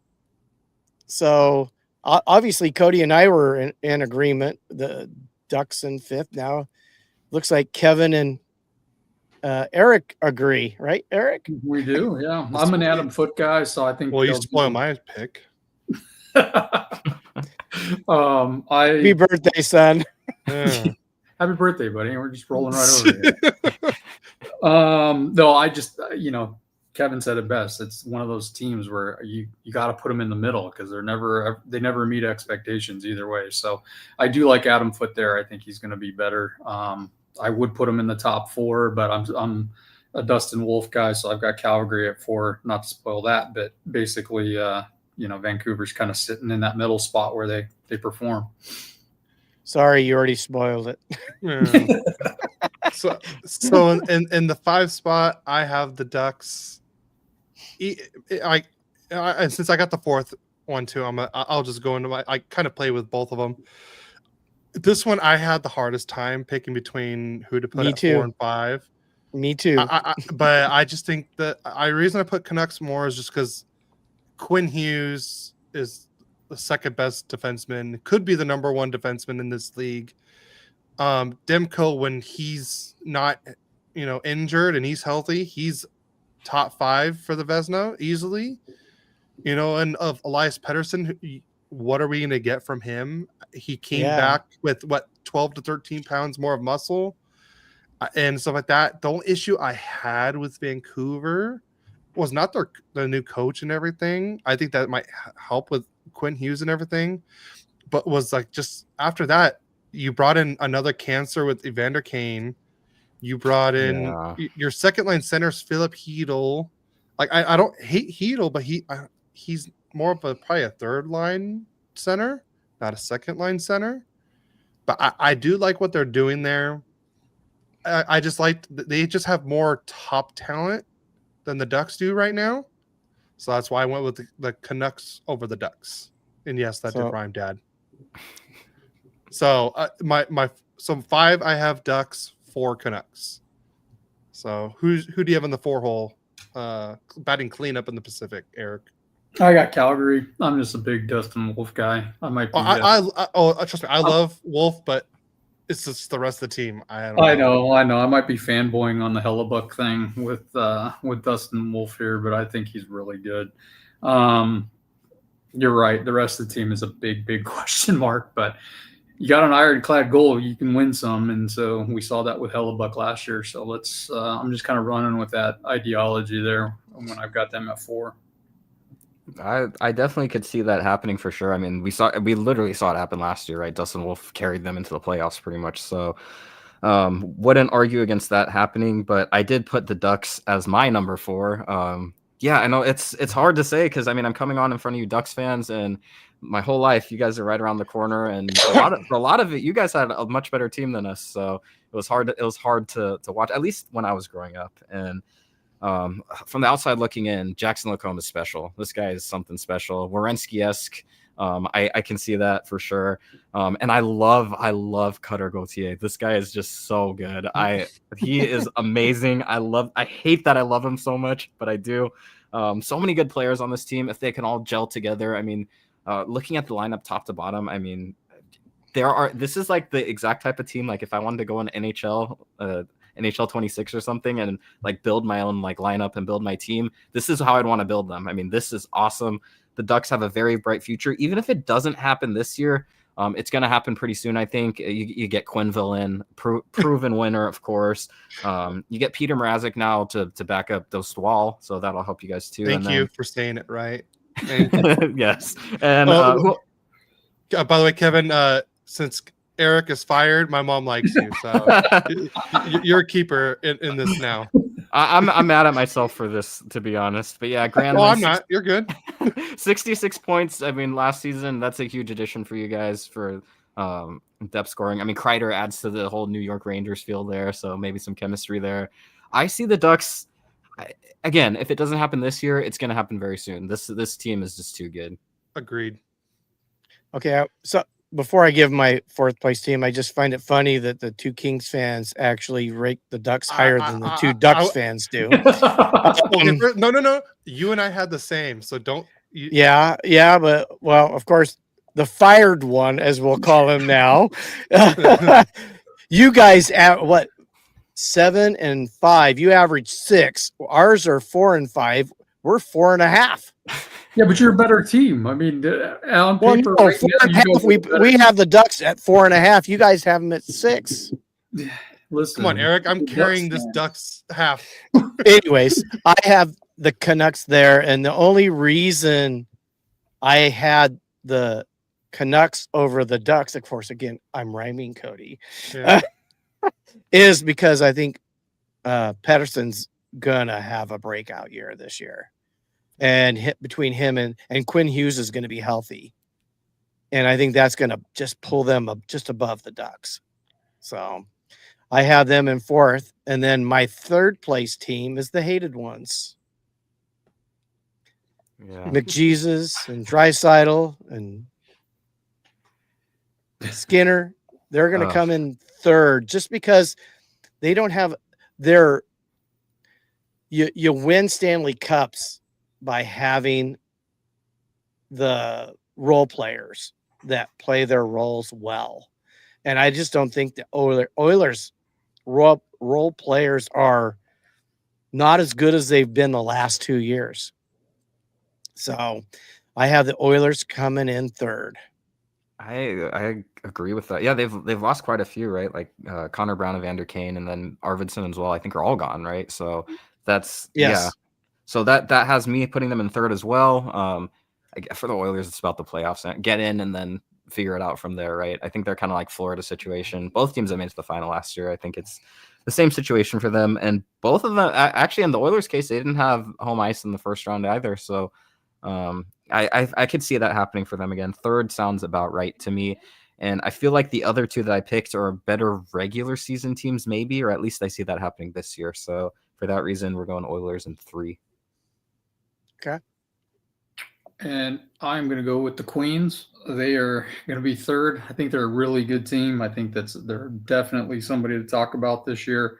But when you look at first, second, and third in this division, I think the net is where it gets really complicated. So I think like Darcy is good. I think Aiden Hill is good. But I really think Stuart Skinner is going to crack out of this crazy situation that he's in. So if you look at the nets on these 3 teams, I think I have Edmonton at 1 purely because of their net situation. So I've got Skinner. We hadn't got to number 1 yet. I know, but it has to explain that Darcy. Spoiler.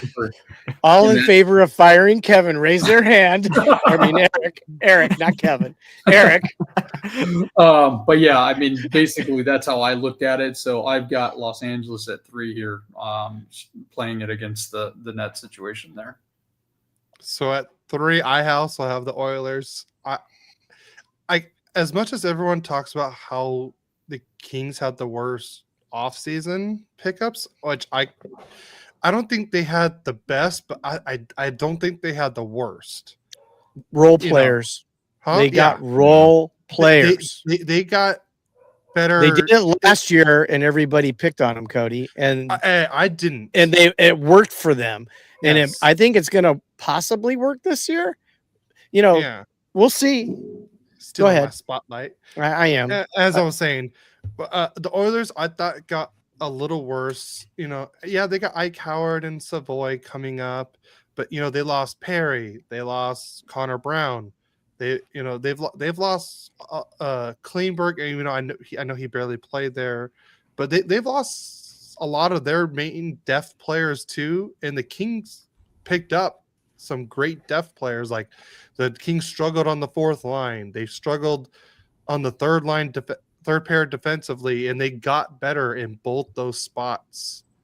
You know, I don't agree with the contracts they gave out, but the players they got were, I think, good fits for the Kings. So I have the Oilers at 3 and the Kings at 2. So, Eric? Yeah. Well, I've got the Kings at 3. I've got the Knights at 2. And it goes back to the end goal. I just kind of believe in the Oilers net over the other 2 teams. But yeah, Aiden Hill is their stud, and the Schmid or whatever his name is the backup there. I mean, every couple of games you're going to have those backups in, and those could be L's for them. So you look at Skinner and Picard. I think that's just a better situation. So that's why I've got them at 2. Yeah, I've got the Kings at 2. I don't know. I was sort of thinking like Eric. I don't want to put them too high, like being a little modest. Don't want to put my team too high up. Because honestly, no, I can see that. I mean, honestly though, I feel like you guys are being too hard on Eric. The 7 is fair, because even if it doesn't happen this year, next year or the year after, definitely I could see it happening for Anaheim. So I agree.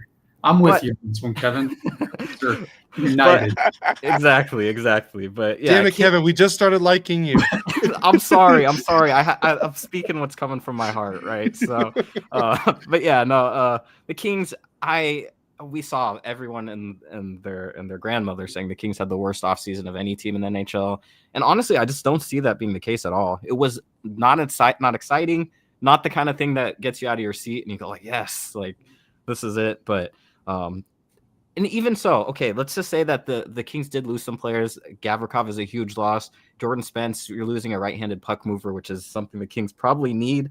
But and then you look at the additions too. The 4th line is actually playable now. Hiller clearly did not trust the 4th line last season in the playoffs. They should get minutes now if we have Perry, Armia, and then Turcotte on that line, or Perry, Armia, and Hellenius. We'll see how that goes. But actually, probably Turcotte, the way his preseason has gone, to be honest. He's been great. So, I think the Kings are a better team top to bottom in that sense.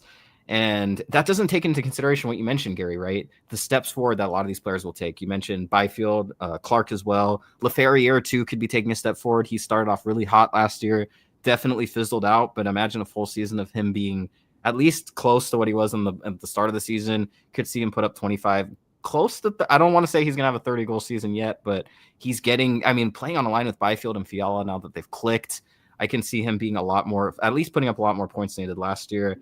And then, Clark, he was just, he's been spectacular in the preseason too, right? I think that's going to be a huge addition to the Kings in terms of his step forward that he takes. He was really good against the Ducks in that first game. That one assist he had was just magical, right? I see the Kings in second and being a better team than last year. Well, I think I did find my replacement, didn't I, Cody? Uh-huh. He said a lot of the things I was going to say. Oh, I'm sorry. No, that was perfect. So I totally agree with you. The thing is a lot of people, what they don't think about is Kopitar, Kempe, they got super tired by the end of the year. They were not only on the power plays, they were on the penalty kills.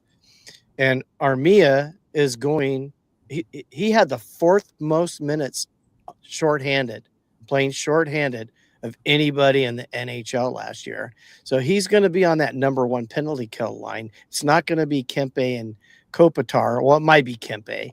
He's still young enough, but I think Kopitar is going to get a lot more rest on the penalty kill, which could mean he could be super dangerous offensively, even at his advanced age of 38. And I shouldn't say anything. I'm almost 30 years older than he is. But I think the Kings could, if it all works and melts like it could, they could be super dangerous. And I have them at number 2, but who knows? They could be number 1. I will give my spoiler because obviously in a lot of these categories, a lot of us have agreed. I've got the Vegas Knights. They picked up the biggest free agent in hockey last year in Mitch Marner.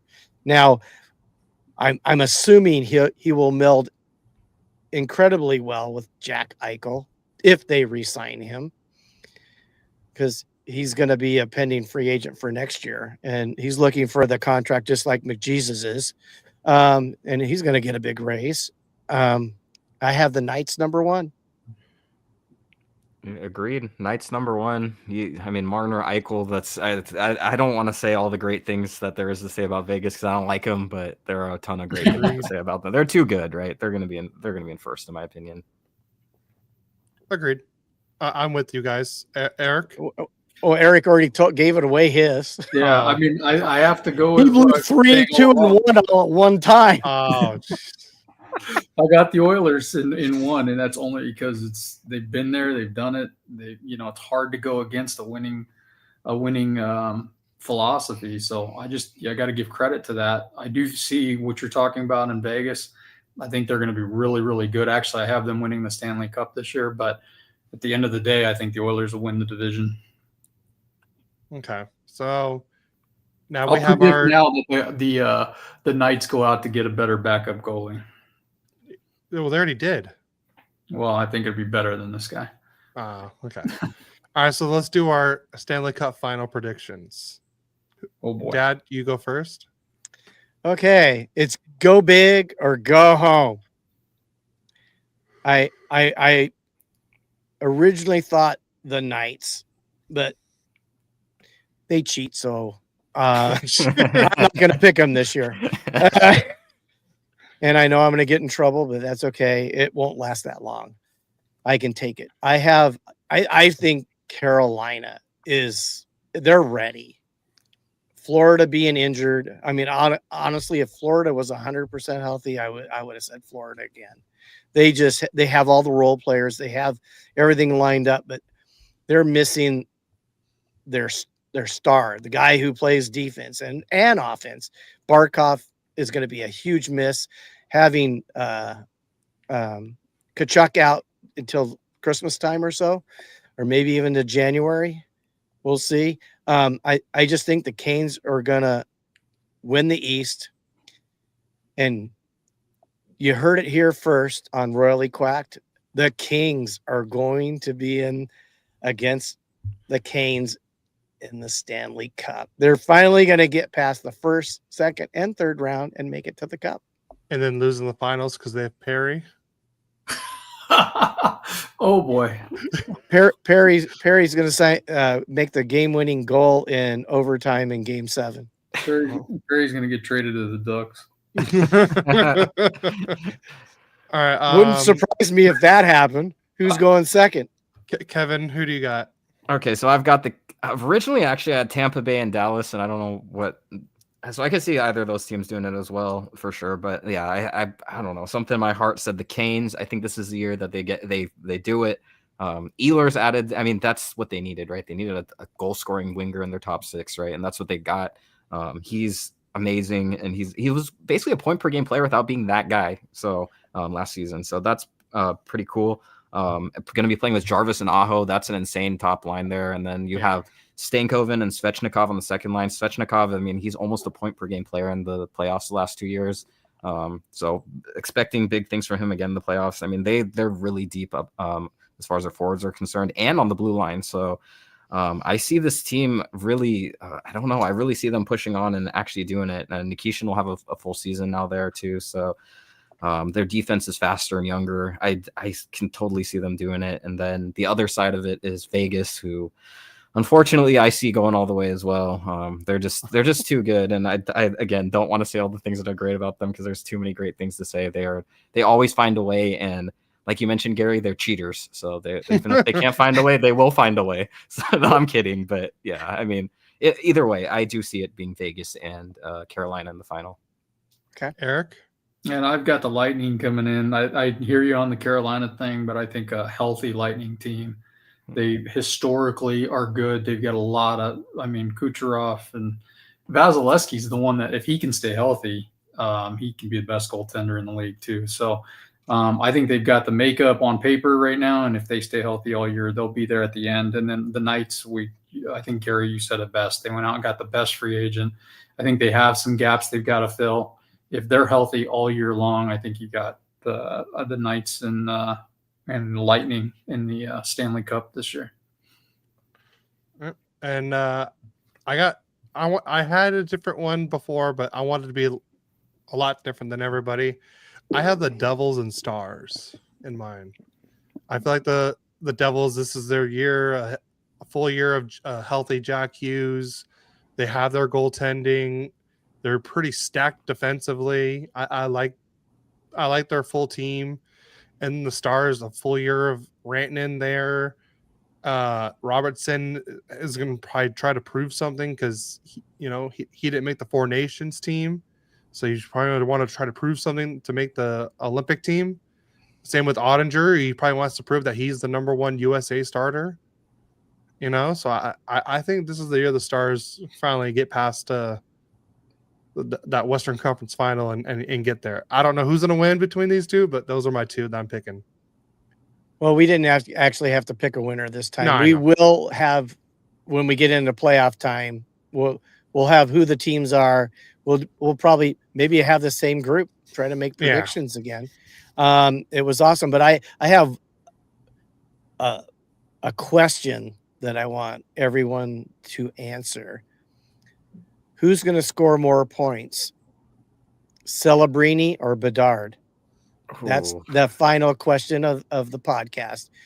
Who's going to score more points, Celebrini or Bedard this year? It's Celebrini. Yeah, I agree. There's more around him. I agree with your guys' points. I'm biased on this. I just love Bedard. I actually really think Celebrini is more likely to get more points, but I'm gonna back Bedard. He's my guy. I love this guy. Yeah. I truly believe in Celebrini too, Kevin. Hopefully we're right and you're wrong, but that's okay.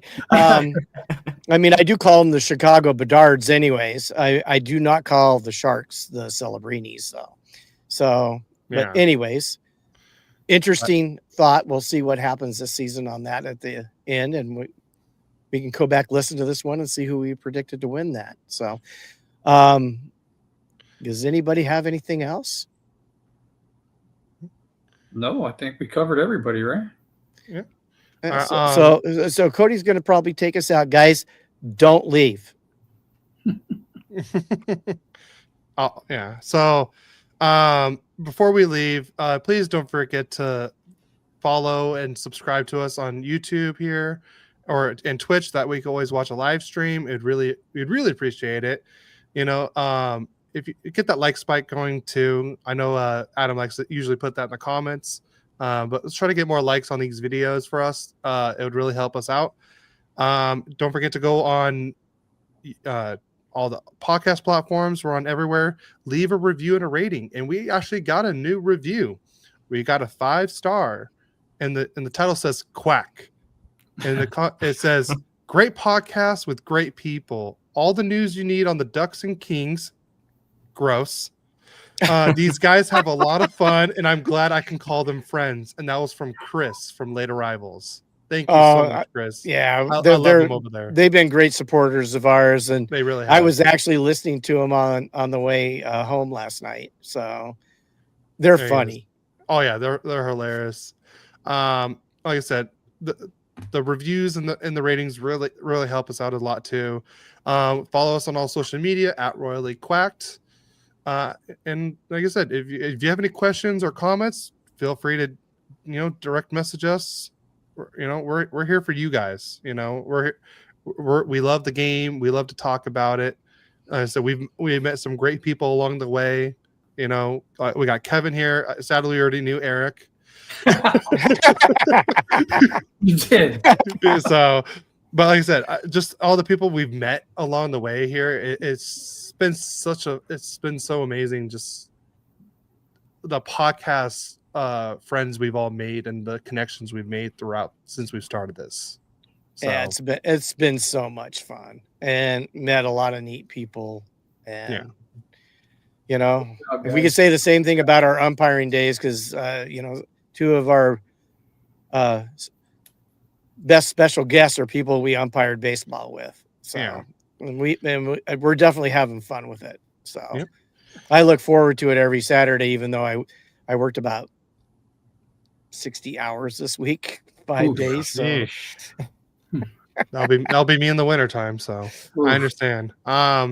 Eric, do you want to add anything before we get out of here? Oh, thanks, guys, for having me. I appreciate you. I appreciate what you guys are doing. We always love to see a father and son working together on something that collaborating on it. It's great wishes, and I know you two guys are just great dudes. And Kevin, it was good meeting you for the first time. Appreciate it, and we'll see how these predictions come out. Yeah, it was great to meet you, Eric. And I guess that means it's my turn, right, to get to say what I want to say. But yeah, exactly. Want to say thank you to you guys for having me on, and thank you for everything you do. Echo Eric's sentiment of the father and son thing. That is just so cool to me. I love sports because of all the days that I spent on the couch with my dad watching sports and arguing, debating, whatever. And it's what made it special for me and why I'm still, so in love with the LA Kings.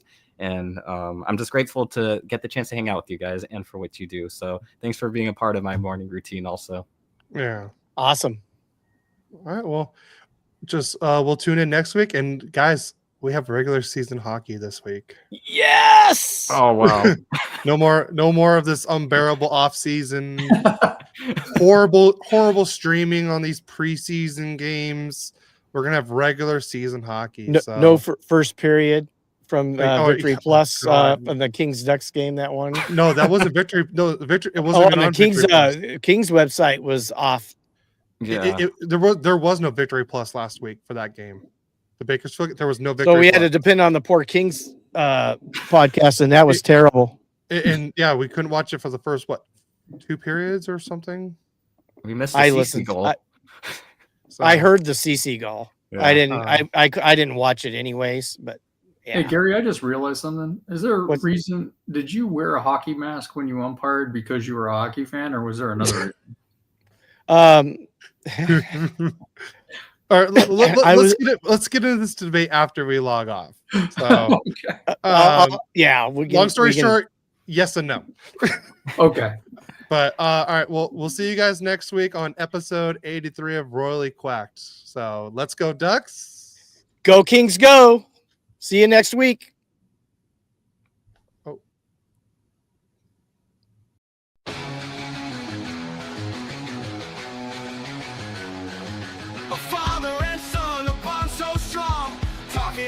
Bikini on.